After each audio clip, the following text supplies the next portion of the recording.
Praise the Lord. Aroma T വിയിലെ എല്ലാ മാന്യ ശ്രോതാക്കൾക്കും വേഗം വരുന്ന കർത്താവായ യേശു ക്രിസ്തുവിന്റെ നാമത്തിൽ വന്ദനത്തെയും സ്വാഗതത്തെയും അറിയിക്കുന്നു. വ്യത്യസ്തമായ ജീവിതാനുഭവവും അനുഗ്രഹിക്കപ്പെട്ട സാക്ഷ്യവും വചനചിന്തകളുമായി നിങ്ങളോടൊപ്പം ഓരോ ദിവസവും കടന്നു വരുവാൻ കർത്താവ് കൃപ ചെയ്തുകൊണ്ടിരിക്കുന്നല്ലോ.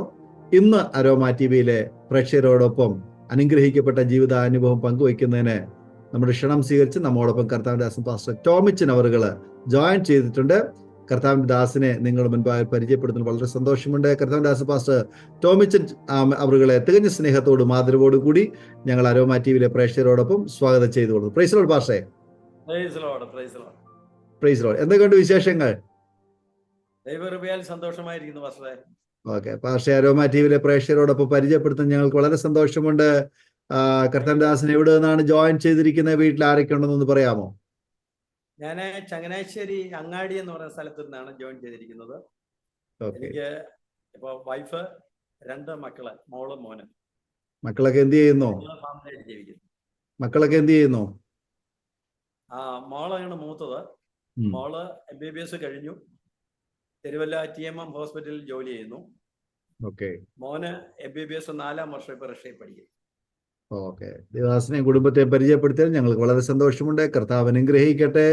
ആകട്ടെ, ദേവദാസിനെ അരോമ ടി വിയിലെ പ്രേക്ഷകരോടൊപ്പം തുടർന്ന് സംസാരിപ്പാൻ ആഗ്രഹിക്കുന്ന കാര്യങ്ങൾ തുടർമാനമായിട്ട് സംസാരിക്കാം. ദേവദാസിന്റെ മാതാപിതാക്കന്മാരെ കുറിച്ച്, സഹോദരങ്ങളെ കുറിച്ച്, ബാല്യകാലത്തെക്കുറിച്ച്, വിദ്യാഭ്യാസത്തെക്കുറിച്ച്, കർത്താവിനെ കണ്ടുമുട്ടാനിടയായി തീർന്ന സാഹചര്യങ്ങൾ, വേലക്കിറങ്ങാൻ ഇടയായി തീർന്ന സാഹചര്യങ്ങൾ, ദേവദാസൻ പറയാൻ ആഗ്രഹിക്കുന്ന കാര്യങ്ങളൊക്കെ ദൈവനാമ മഹത്വത്തിന് വേണ്ടി അരോമ ടി വിയിലെ പ്രേക്ഷകരോടൊപ്പം പങ്കുവയ്ക്കാം. സ്തോത്രം. കർത്താവ് നമ്മളെല്ലാവരെയും ധാരാളം അനുഗ്രഹിക്കുമാറാകട്ടെ. അരോമ ടി വിയിലേക്ക് എനിക്ക് ഒരു അവസരം നൽകിയ കർത്താവിൻ്റെ ദാസൻ ഡാനിയേൽ ജോൺ പാസ്റ്റർക്കുള്ള നന്ദി അറിയിക്കുന്നതോടൊപ്പം ഇന്ന് ഈ മീറ്റിങ്ങിൽ എന്നോടൊപ്പം സഹകരിക്കുന്ന എല്ലാ പ്രേക്ഷകർക്കും, എന്നെ ശ്രദ്ധിക്കുന്ന എല്ലാ പ്രേക്ഷകർക്കും കർത്താവ് യേശു ക്രിസ്തുവിന്റെ നാമത്തിലുള്ള സ്നേഹവന്ദനങ്ങൾ അറിയിക്കുന്നു. കർത്താവിൻ്റെ ദാസൻ എന്നെ പരിചയപ്പെടുത്തിയതുപോലെ എൻ്റെ ഒഫീഷ്യൽ നെയിം ജോസഫ് ചാക്കോ എന്നാണ്. എന്നാൽ ടോമിച്ചൻ എന്ന് പറഞ്ഞാലാണ് ആളുകൾ കൂടുതൽ അറിയുന്നത്. എൻ്റെ വീട്ടുപേര് മുഴവങ്കൽ നിന്നാണ്. ചങ്ങനാശ്ശേരി മാർക്കറ്റിനടുത്തുള്ള അങ്ങാടി എന്ന പ്രദേശത്താണ് ഞാൻ ജനിച്ച് വളർന്നത്. അതേ ഭവനത്തിൽ തന്നെ ഇന്നും താമസിക്കുവാൻ ദൈവം എനിക്ക് അവസരം നൽകി. ഞാനൊരു സാധാരണ കത്തോലിക്ക കുടുംബത്തിലാണ് ജനിച്ച് വളർത്തപ്പെട്ടത്. എൻ്റെ ചേട്ടനും ഞാനും അടക്കം 7 മക്കളാണ് എൻ്റെ കുടുംബത്തിലുള്ളത്. എനിക്കും എൻ്റെ ചേട്ടനും മുൻപ് 2 ചേച്ചിമാരുണ്ട്. എനിക്ക് ശേഷം 4 സഹോദരിമാരാണ് ഉള്ളത്. 3 സഹോദരിമാരാണ് ഉള്ളത്. ദൈവകൃപയാൽ ഞങ്ങളെല്ലാവരും അങ്ങനെ തന്നെ കഴിയുന്നു. ചെറുപ്രായം, എൻ്റെ ബാല്യകാലം എന്ന് പറയുന്നത് വളരെ പ്രയാസമേറിയ ഒരു കാലഘട്ടമായിരുന്നു. എൻ്റെ പിതാവ് ഒരു തിരുമ വൈദ്യനായിരുന്നു. അദ്ദേഹം മദ്യപിക്കുന്ന സ്വഭാവം ഉണ്ടായിരുന്നത് കൊണ്ട് കുടുംബത്തിനകത്തെ ചെറുപ്രായത്തിൽ സമാധാനപരമായുള്ള ദിവസങ്ങൾ ഞങ്ങൾക്ക് വളരെ അപൂർവമായിരുന്നു എന്ന് പറയുന്നതാണ് ശരിയായ ഒരു കാര്യം. എൻ്റെ പിതാവ് ഞങ്ങളോടൊക്കെ വളരെ സ്നേഹമായിരുന്നുവെങ്കിലും അദ്ദേഹം ശരിക്കും മദ്യപിക്കുന്ന ഒരു സ്വഭാവം ഉണ്ടായിരുന്നത് കൊണ്ട് വീട്ടിൽ ഇങ്ങനെ അസമാധാനം ഉണ്ടാകുക എന്നുള്ളത് പതിവായിരുന്നു. അകാരണമായി എൻ്റെ അമ്മച്ചിയെ ഉപദ്രവിക്കുന്ന ഒരു പിതാവിനെയാണ് മിക്കവാറും ഞങ്ങൾക്ക് കാണുവാൻ കഴിഞ്ഞിട്ടുള്ളത്. എന്നാൽ മദ്യപാനം ഇല്ലാത്ത സമയത്ത് വളരെ സ്നേഹപൂർവ്വം ഞങ്ങളെ കരുതുകയും സ്നേഹിക്കുകയും ഒക്കെ ചെയ്യുന്ന നല്ലൊരു പിതാവ്. അപ്പോൾ ആ ചെറുപ്രായത്തിൽ തന്നെ മദ്യപാനം കൊണ്ട് സമൂഹത്തിൽ ഉണ്ടാകുന്ന ദൂഷ്യഫലങ്ങളെക്കുറിച്ച് എനിക്ക് ഏറെ സ്വന്തം അനുഭവത്തിലൂടെ മനസ്സിലാക്കാൻ ഇടയായിട്ടുണ്ട്. വിദ്യാഭ്യാസത്തിൽ ഞങ്ങൾ 7 മക്കളായിരുന്നു. 7 മക്കളിൽ ഏറ്റവും ഇളയ എൻ്റെ പെങ്ങള് മന്ദബുദ്ധിയായി ജനിച്ച ഒരു പെങ്ങളാണ്. ആ മോളുടെ പേര് സോഫിയാമ്മ എന്നാണ്. അപ്പൊ ചെറുപ്രായത്തിൽ സോഫിയാമ്മയുടെ ശാരീരികമായിരിക്കുന്ന അസ്വസ്ഥതകൾ, ഞങ്ങളുടെ സാമ്പത്തിക പരാധീനതകൾ, പിന്നെ എൻ്റെ അച്ചാച്ചൻ്റെ മദ്യപാനം, ഇതൊക്കെ കൊണ്ട് കുടുംബത്തിൽ ഞങ്ങൾ വളരെയേറെ പ്രയാസപ്പെട്ടിരുന്ന ഒരു കാലഘട്ടത്തിലായിരുന്നു ഞങ്ങളുടെ പ്രായത്തിൽ ഞങ്ങളുടെ ജീവിതം. അതിൽ നിന്ന് വിദ്യാഭ്യാസത്തിലേക്ക് എല്ലാവർക്കും ശക്തമായി ഉയരാനൊന്നും കഴിഞ്ഞില്ല. എല്ലാവരും 10ാം ക്ലാസ്, പ്രീ ഡിഗ്രി ഒക്കെ ആയിട്ടുള്ള വിദ്യാഭ്യാസത്തിൽ ഒതുങ്ങേണ്ടതായിട്ട് വന്നു. എൻ്റെ വിദ്യാഭ്യാസ ജീവിതവും 10ാം ക്ലാസ് കൊണ്ട് സെക്കുലർ വിദ്യാഭ്യാസം എനിക്ക് അവസാനിപ്പിക്കേണ്ടതായിട്ട് വന്നു. ആ കാലഘട്ടങ്ങളിൽ 1987 എനിക്ക് അവിചാരിതമായൊരു രോഗം എനിക്ക് പിടിപെട്ടു. സെപ്റ്റിസീമിയ എന്ന് പറയുന്ന ഒരു രോഗം. അത് വളരെ ക്രിട്ടിക്കലായി കോട്ടയം മെഡിക്കൽ കോളേജ് ഹോസ്പിറ്റലിൽ എന്നെ അഡ്മിറ്റ് ആക്കി. അപ്പോൾ ഹോസ്പിറ്റലിലെ ശാരീരിക അസ്വസ്ഥതകളാൽ വളരെ ഭാരപ്പെട്ട് ഞാൻ കിടക്കുന്നു. ക്രിട്ടിക്കലായിരിക്കുന്ന അവസ്ഥയായിരുന്നു. ഏകദേശം 1 മാസത്തോളം ഹോസ്പിറ്റലിൽ കിടന്നുവെങ്കിലും 12-ാം ദിവസം ഞാൻ മരിച്ചുപോയി എന്നുള്ള വാർത്ത വന്ന് അബോധാവസ്ഥയിൽ നിന്നും എനിക്ക് സുബോധം ഉണ്ടാകുന്ന സമയത്ത് ഞാൻ കാണുന്നത് എൻ്റെ അമ്മച്ചി അടക്കം എൻ്റെ വീട്ടിലുള്ളവരും എനിക്ക് വേണ്ടപ്പെട്ടവരും ബന്ധുമിത്രാദികളെല്ലാം എൻ്റെ ബെഡിനെ ചുറ്റും ഇങ്ങനെ അമ്പരന്ന് നിൽക്കുന്ന ഒരു കാഴ്ച. അപ്പോൾ ജീവിതത്തിലെ ചെറുപ്രായത്തിൽ തന്നെ മരണകരമായ ഒരു വലിയ അവസ്ഥയിൽ നിന്ന് എന്നെ ദൈവം ഒരുപാട് സ്നേഹിച്ച് എനിക്ക് വീണ്ടും ജീവൻ തന്നു. ആ കാലഘട്ടങ്ങൾ കഴിഞ്ഞു. ഏകദേശം ഞാൻ ഹോസ്പിറ്റലിൽ നിന്ന് വീട്ടിൽ വന്ന് റെസ്റ്റിലായിരിക്കുന്ന സമയത്ത് എൻ്റെ ഒരു 6-7 സുഹൃത്തുക്കൾ ഒരു സന്ധ്യയിൽ എൻ്റെ വീടിൻ്റെ അതിൽ നടന്നു വരികയും അവരോട് സംസാരിച്ച് ഞാനൊരു അല്പസമയം മുന്നോട്ട് നടന്നു. മുൻപോട്ട് നടക്കുന്ന സമയം വളരെ യാദൃച്ഛികമെന്ന് പറയുന്ന കാര്യത്തിൽ ചില ആളുകൾ കൂട്ടമായി കടന്നു വന്ന് 2 ഭാഗത്തുനിന്നും വന്ന് ഞങ്ങളെ ആക്രമിക്കാനിടയിൽ. ഈ ആക്രമണത്തിന്റെ സമയത്ത് ഞങ്ങൾ അങ്ങോട്ടും ഇങ്ങോട്ടും ഓടി. എങ്ങനെയോ എന്തു സംഭവിച്ചു എന്ന് ഇന്നും എനിക്ക് ബോധ്യമല്ല. പക്ഷേ അന്ന് അതിനകത്ത് ഞങ്ങളെ ആക്രമിക്കാൻ വന്ന കൂട്ടത്തിൽ ഒരാള് കൊല്ലപ്പെടാനിടയായി. അതൊരു മാർക്സിസ്റ്റ് പാർട്ടിയുടെ ബ്രാഞ്ച് സെക്രട്ടറി ആയിരുന്നു. സഖാവ് രമണൻ എന്ന് പറഞ്ഞൊരു സുഹൃത്തായിരുന്നു. അദ്ദേഹം മരണപ്പെടാനിടയായി. 1988 ജൂൺ 13-നാണ് ഈ സംഭവം നടക്കുന്നത്. ആ കേസ് വളരെ പ്രമാദമായ ഒരു അവസ്ഥയിലേക്ക് പോയി. സഖാവ് EK നായനാര് അന്ന് മുഖ്യമന്ത്രിയായിരിക്കുന്ന സമയമായിരുന്നു. ആ കേസിൽ 1989 മാർച്ച് 14-ന് എന്നെ ജീവപര്യന്തം ശിക്ഷിക്കപ്പെട്ട ഞാൻ പൂജപ്പുര സെൻട്രൽ ജയിലിനകത്ത് അടയ്ക്കപ്പെടുവാനിടയായി. അപ്പൊ എൻ്റെ ചെറുപ്രായത്തിൽ എനിക്ക് മാനസികമായൊരു സന്തോഷം കിട്ടുന്ന അനുഭവങ്ങൾ കുടുംബത്തിനകത്തുണ്ടായിട്ടില്ല.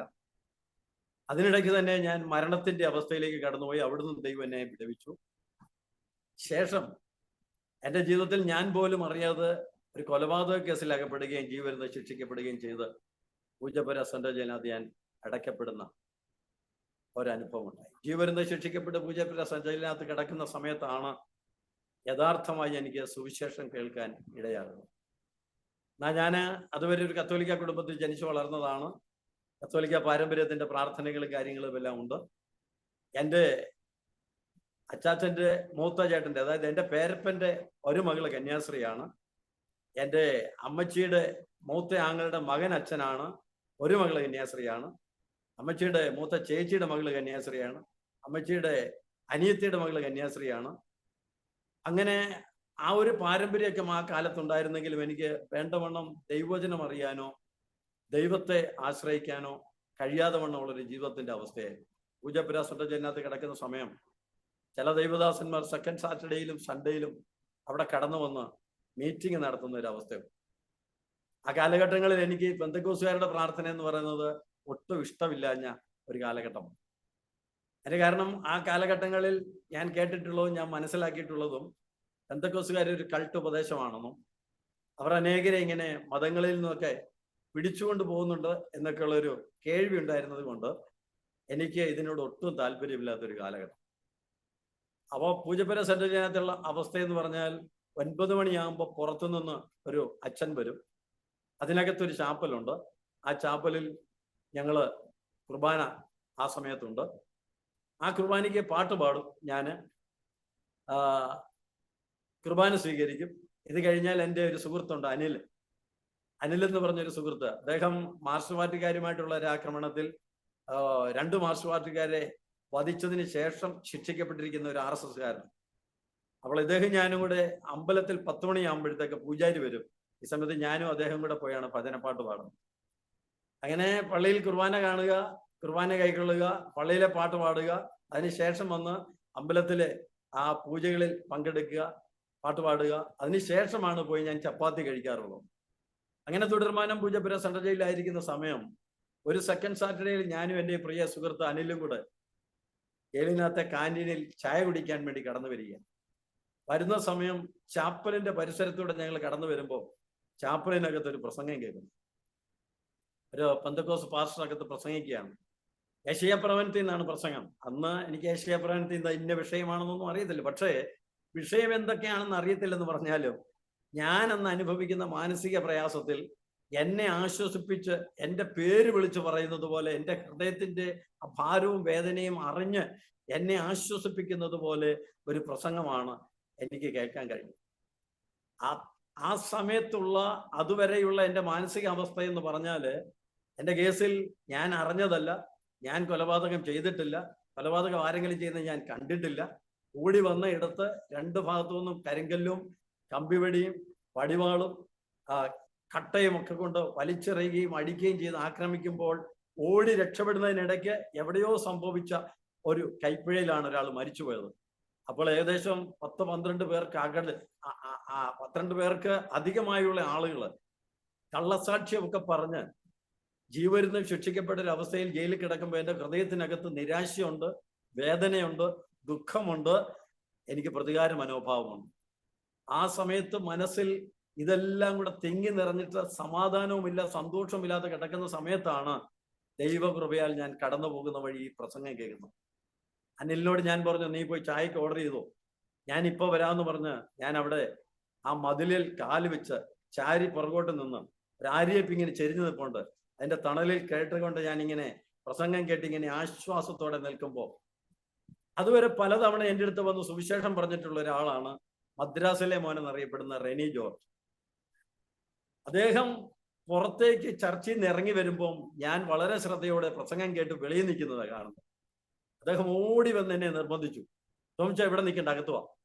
ഞാൻ അദ്ദേഹത്തോട് പറഞ്ഞ് ചായ കുടിക്കാൻ പോവാ റെനി ചായ, അതുകൊണ്ട് ഞാൻ അങ്ങോട്ടില്ല, ഞാൻ പോവാന്ന് പറഞ്ഞ് ഞാൻ നിർബന്ധിച്ചു.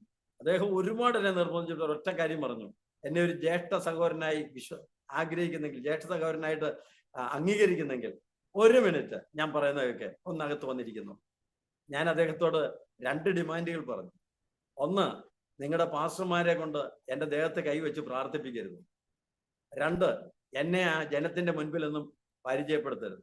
2 കാര്യവും അദ്ദേഹം സമ്മതിച്ച് എന്നെ ഏറ്റവും പുറകിൽ കൊണ്ടിരുന്നു. ഞാൻ ഏറ്റവും പുറകിൽ അവിടെ ഇരുന്ന് ഈ പ്രസംഗം ഇങ്ങനെ കേട്ടുകൊണ്ടിരിക്കുമ്പോൾ പ്രസംഗത്തിന്റെ അവസാന സമയം അവിടെ ആളുകൾ എഴുന്നേറ്റ് സാക്ഷ്യം പറയുന്നു. എൻ്റെ ജീവിതത്തിലെ ആദ്യത്തെ അനുഭവം. അവിടെ സതീശൻ എന്ന് പറഞ്ഞ ഒരു വ്യക്തി, അടുത്തത് ഗീതാകൃഷ്ണൻ എന്ന് പറയുന്ന ഒരു വ്യക്തി. ഈ ഗീതാകൃഷ്ണൻ എന്ന് പറയുന്ന ആൾ കൊലപാതക കേസ് ചെയ്തിട്ട് അദ്ദേഹം അവിടെ തൂക്കിക്കൊല്ലാൻ വിധിക്കപ്പെട്ട് കിടക്കുന്നു.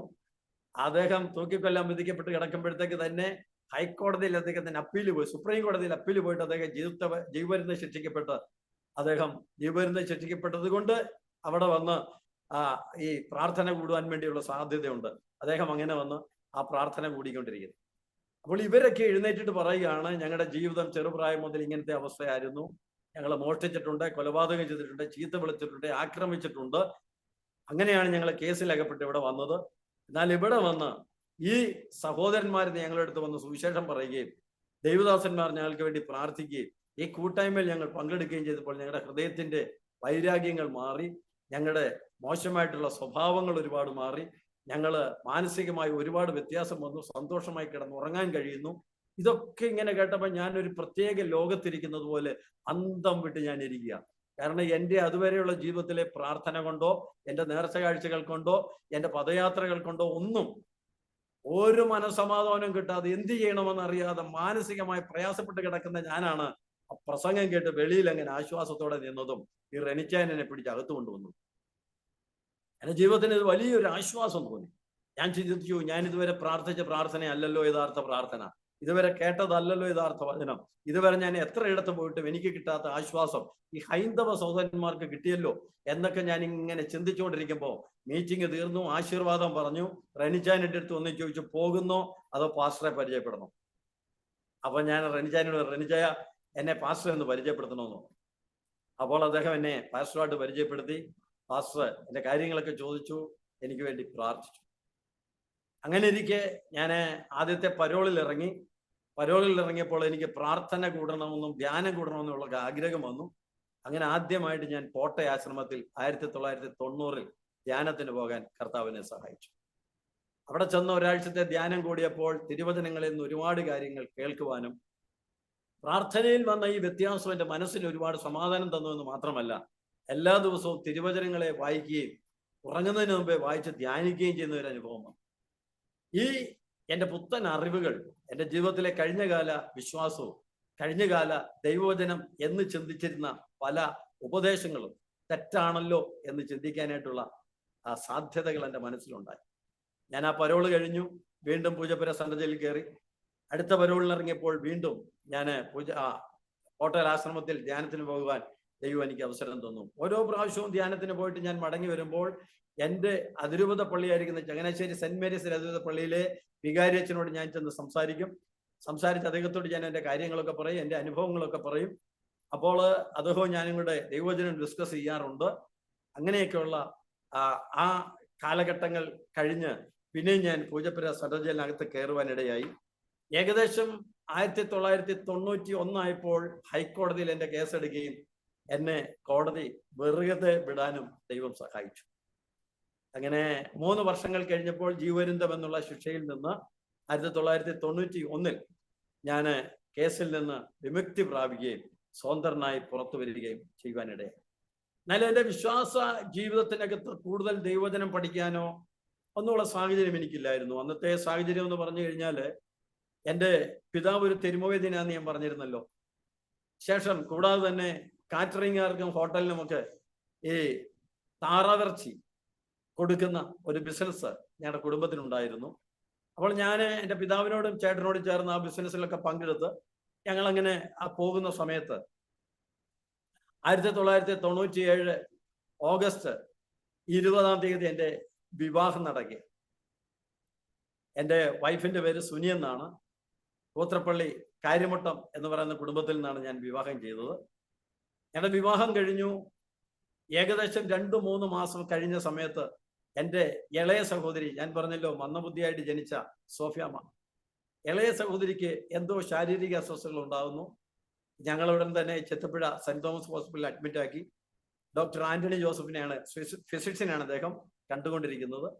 അങ്ങനെ ആന്റണി ജോസഫ് അദ്ദേഹം ചികിത്സിച്ചുകൊണ്ടിരിക്കുന്ന സമയം 2-3 ദിവസം കഴിഞ്ഞപ്പോൾ ഞങ്ങളോട് വിളിച്ചു പറഞ്ഞു, കൊച്ചിൻ്റെ ഹാർട്ടിന് എന്തോ കംപ്ലൈന്റ് ഉള്ളതായിട്ട് തോന്നുന്നു. ഒരു ബുധനാഴ്ച ദിവസം കാർഡിയോളജിസ്റ്റ് വരും, നമുക്കന്ന് എക്കോ ടെസ്റ്റ് ചെയ്യണമെന്ന് പറഞ്ഞു. ഈ എക്കോ ടെസ്റ്റ് ചെയ്യാൻ വേണ്ടി പറഞ്ഞിരിക്കുന്ന സമയത്ത് എൻ്റെ ചേട്ടൻ ചെങ്ങന്നൂര് പോയിട്ട് സ്കൂട്ടറിൽ തിരിച്ച് ഇങ്ങോട്ട് വരുന്നു. തിരുവല്ല കഴിഞ്ഞു ഇടിഞ്ഞലത്ത് ജംഗ്ഷനിലായപ്പോൾ ഒരാള് സ്കൂട്ടറിന്റെ കൈ കാണിച്ചു. ചേട്ടൻ വണ്ടി നിർത്തി. അദ്ദേഹം ഒരു പാസ്റ്ററായിരുന്നു, പാസ്റ്റർ PP തോമസ് എന്ന് പറയും, സണ്ണിച്ചായൻ എന്നാണ് ഞങ്ങൾ വിളിക്കുന്നത്. അപ്പോഴാണ് പരിചയപ്പെടുന്നത് ആദ്യമായിട്ട്. അദ്ദേഹം സ്കൂട്ടറിന്റെ ബൈക്കിൽ കയറി ചങ്ങനാശ്ശേരി NSSന്റെ അവിടെയായ സമയത്ത് അദ്ദേഹം അവിടെ നിർത്തിക്കും, അവിടെ ഇറങ്ങുകയാണെന്ന് പറഞ്ഞു. അവിടെ വണ്ടി നിർത്തി. അദ്ദേഹം ഇറങ്ങി എൻ്റെ ചേട്ടന്റെ പുറത്ത് തട്ടിയിട്ട് പറഞ്ഞു, പോകരുത് ബ്രദർ, എനിക്കൊരല്പം സംസാരിക്കണമെന്ന് പറഞ്ഞു. മാറ്റി നിർത്തിയിട്ട് ചേട്ടനുമായിട്ട് പരിചയപ്പെട്ടിട്ട് അദ്ദേഹം പറഞ്ഞു, എൻ്റെ വീട്ടിൽ പ്രാർത്ഥനയുണ്ട്, വരുവാണെങ്കിൽ പ്രാർത്ഥന കൂടാമെന്ന് പറഞ്ഞു. അപ്പോൾ ഞങ്ങളെ ഈ കത്തോലിക്ക സ്പിരിറ്റിൽ അങ്ങനെ ആ തലത്തിൽ നിൽക്കുന്നതുകൊണ്ട് ഈ പെന്തക്കോസ്തുകാരുടെ പ്രാർത്ഥന എന്ന് പറഞ്ഞാൽ ഞങ്ങൾക്ക് താല്പര്യമുള്ള കാര്യമില്ല. എങ്കിലും അദ്ദേഹം നിർബന്ധിച്ച് അദ്ദേഹത്തിന്റെ വീട്ടിലെ ലാൻഡ് ലൈൻ നമ്പർ, എൻ്റെ ചേട്ടൻ്റെ ഫോണിന്റെ നമ്പർ കൊടുക്കാനിടയായി. ചേട്ടൻ അത് മേടിച്ചുകൊണ്ട് പോരുന്നു. 2 ദിവസം കഴിഞ്ഞ് എൻ്റെ സഹോദരി എക്കോ ടെസ്റ്റ് ചെയ്യാൻ വേണ്ടി കാര്യങ്ങൾ പറഞ്ഞിരിക്കുമ്പോൾ പെട്ടെന്ന് എൻ്റെ ചേട്ടൻ ഇദ്ദേഹത്തെ വിളിച്ചു പറഞ്ഞു, ഇതുപോലെ പെങ്ങൾക്ക് ഒരു അസ്വസ്ഥതയുണ്ട്, ചെത്തിപ്പുഴ ഹോസ്പിറ്റലിൽ അഡ്മിറ്റ് ആക്കിയിരിക്കുകയാണ്, പാസ്റ്റർ ഒന്ന് പ്രാർത്ഥിക്കണമെന്ന് പറഞ്ഞു. അന്ന് രാത്രി ഏകദേശം ഒരു 11:30 ആയപ്പോൾ അദ്ദേഹം പ്രാർത്ഥിച്ചിട്ട് വീട്ടിലേക്ക് വിളിച്ചു. വീട്ടിൽ അന്ന് ലാൻഡ് ലൈൻ ആണ് ഉള്ളത്. എൻ്റെ ചേട്ടത്തിയാണ് ഫോൺ എടുത്തത്. ചേട്ടൻ്റെ ഫോൺ കൊടുത്തു.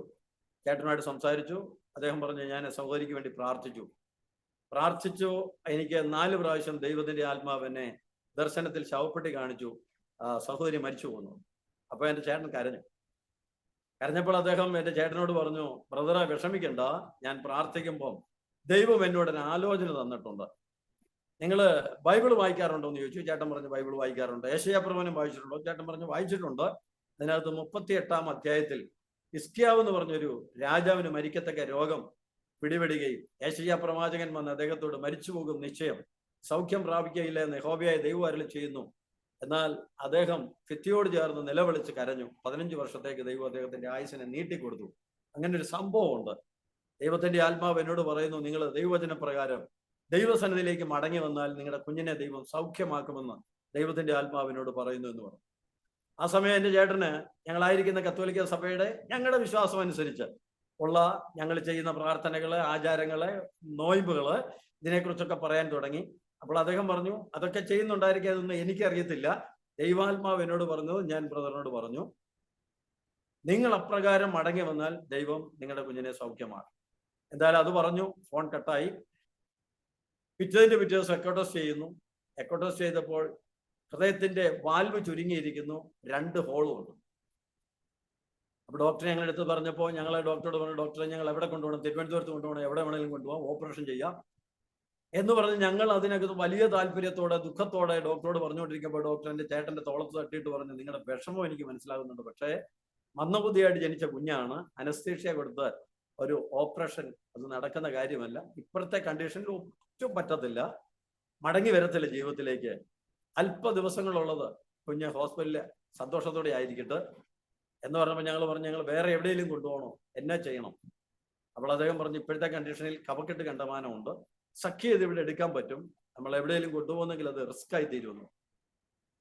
അപ്പൊ ഞങ്ങൾ ഇനി എന്നാ ചെയ്യണമെന്ന് ചോദിച്ചപ്പോൾ അദ്ദേഹം പറഞ്ഞു, മറ്റൊന്നും ചെയ്യാനില്ല, ഇത് ക്രിട്ടിക്കൽ സ്റ്റേജാണ്. ഞാനും ഒരു ചേട്ടനും ഓടി വന്നു, അച്ചാച്ചനോട് പറഞ്ഞു. അച്ചാച്ചനും ആകെ വിഷമമായി. കാരണം പെങ്ങൾ ഇങ്ങനെ ഒരു അവസ്ഥയിൽ ജനിച്ചതുകൊണ്ട് ഞങ്ങളുടെ കുടുംബത്തിൽ എല്ലാവർക്കും ഏറ്റവും കൂടുതൽ സ്നേഹം ഞങ്ങളുടെ കുഞ്ഞിനോടാണ്. അപ്പൊ ആ ഒരു സ്നേഹം ഉള്ളത് കൊണ്ട് ഞങ്ങൾ ആകെപ്പാടെ മാനസികമായിട്ട് തകർന്ന് അങ്ങനെ ഇരിക്കുമ്പോൾ കഴിഞ്ഞ കാലങ്ങളിൽ കോട്ടയാശ്രമത്തിൽ പോയ ഒരു പരിചയം എനിക്കുണ്ട്. അവിടെ എല്ലാ വെള്ളിയാഴ്ച ഉപവാസമാണ്, 6 മണി വരെ അവിടെ പ്രാർത്ഥനയുണ്ട്. അന്നാണ് കുമ്പസാരം, അന്നാണ് അവിടെ ഈ ധ്യാനം നടക്കുമ്പോൾ ആരാധനയുടെ നടുവിൽ അത്ഭുതങ്ങൾ നടക്കുന്നത്.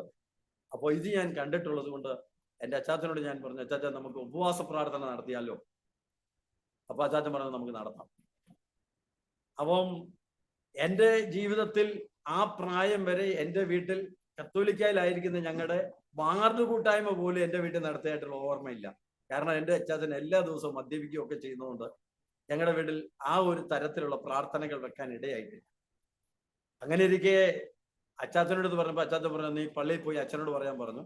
അന്നിരിക്കുന്ന അസിസ്റ്റന്റ് വികാരി എന്ന് പറഞ്ഞ ഫിലിപ്പ് തയ്യിൽ അച്ഛനാണ്. എൻ്റെ വീടുമായിട്ടൊക്കെ വളരെ ബന്ധമാണ്. ഞാൻ പെട്ടെന്ന് പള്ളിയിൽ ചെന്നു, അച്ഛനെ കണ്ടു, അച്ഛനോട് കാര്യങ്ങൾ പറഞ്ഞിട്ട് ഞാൻ പറഞ്ഞു, അച്ഛൻ ഇതുപോലെ ഒരു കാര്യമുണ്ട്, അതുകൊണ്ട് വീട്ടിലൊരു 3 ദിവസം ഉപവാസ പ്രാർത്ഥന വെക്കാൻ ഞങ്ങൾ ആഗ്രഹിക്കുന്നു, അച്ഛൻ വരണം. അപ്പൊ ഞാൻ അച്ഛനെ നിർബന്ധിച്ച് വിളിക്കുന്നതിന് പിന്നിൽ ഒരു കാര്യം കൂടെ ഉണ്ട്. കോട്ടയിൽ ഞാൻ ചെന്ന സമയം മുതൽ അവിടെ തിരുവചനങ്ങൾ പ്രസംഗിക്കുമ്പോൾ എനിക്ക് വലിയ ആഗ്രഹമാണ്, പള്ളികളിൽ കുർബാനയ്ക്ക് ചെല്ലുമ്പോഴും മറ്റുള്ള പ്രാർത്ഥനയ്ക്ക് ചെല്ലുമ്പോഴും ദൈവവചനം ഇവരെന്താ പ്രസംഗിക്കാത്തത്? ഇവർ വചനമല്ലേ പ്രസംഗിക്കേണ്ടത്? വചനത്തിലാണല്ലോ ആശ്വാസം. ഇതൊക്കെ എൻ്റെ ഹൃദയത്തിൽ കിടക്കുന്നു. ഞാനപ്പോൾ പലപ്പോഴും നമുക്ക് വേണ്ടപ്പെട്ട വൈദികരോട് സംസാരിച്ചിട്ടുണ്ട്. പക്ഷേ പള്ളിയിലെ അവസ്ഥയ്ക്ക് അപ്പുറമായിട്ടൊന്നും ചെയ്യാൻ കഴിയാത്ത ഒരു സാഹചര്യം ഉള്ളത് കൊണ്ട് അത് അങ്ങനെ പോകുന്നു. എന്നാൽ എൻ്റെ വീട്ടിൽ ഈ ഉപവാസ പ്രാർത്ഥന വെക്കുമ്പോഴെങ്കിലും വചനം കേൾക്കാമല്ലോ എന്നൊരു വലിയ ദാഹം എൻ്റെ ഹൃദയത്തിലുണ്ടായിട്ട് ഞാൻ അച്ഛനോട് പറഞ്ഞു, അച്ഛൻ വരണം, അച്ഛൻ വചനം പ്രസംഗിക്കണം. അപ്പോൾ അച്ഛൻ പറഞ്ഞു, ജനുവരി മാസത്തെ പെരുന്നാൾ വരികയാണ്, എനിക്ക് 20 കൂട്ടായ്മയുടെ ചാർജ് ഉണ്ട്. അപ്പൊ ടോമിച്ച, എനിക്ക് വരവ് നടക്കത്തില്ല.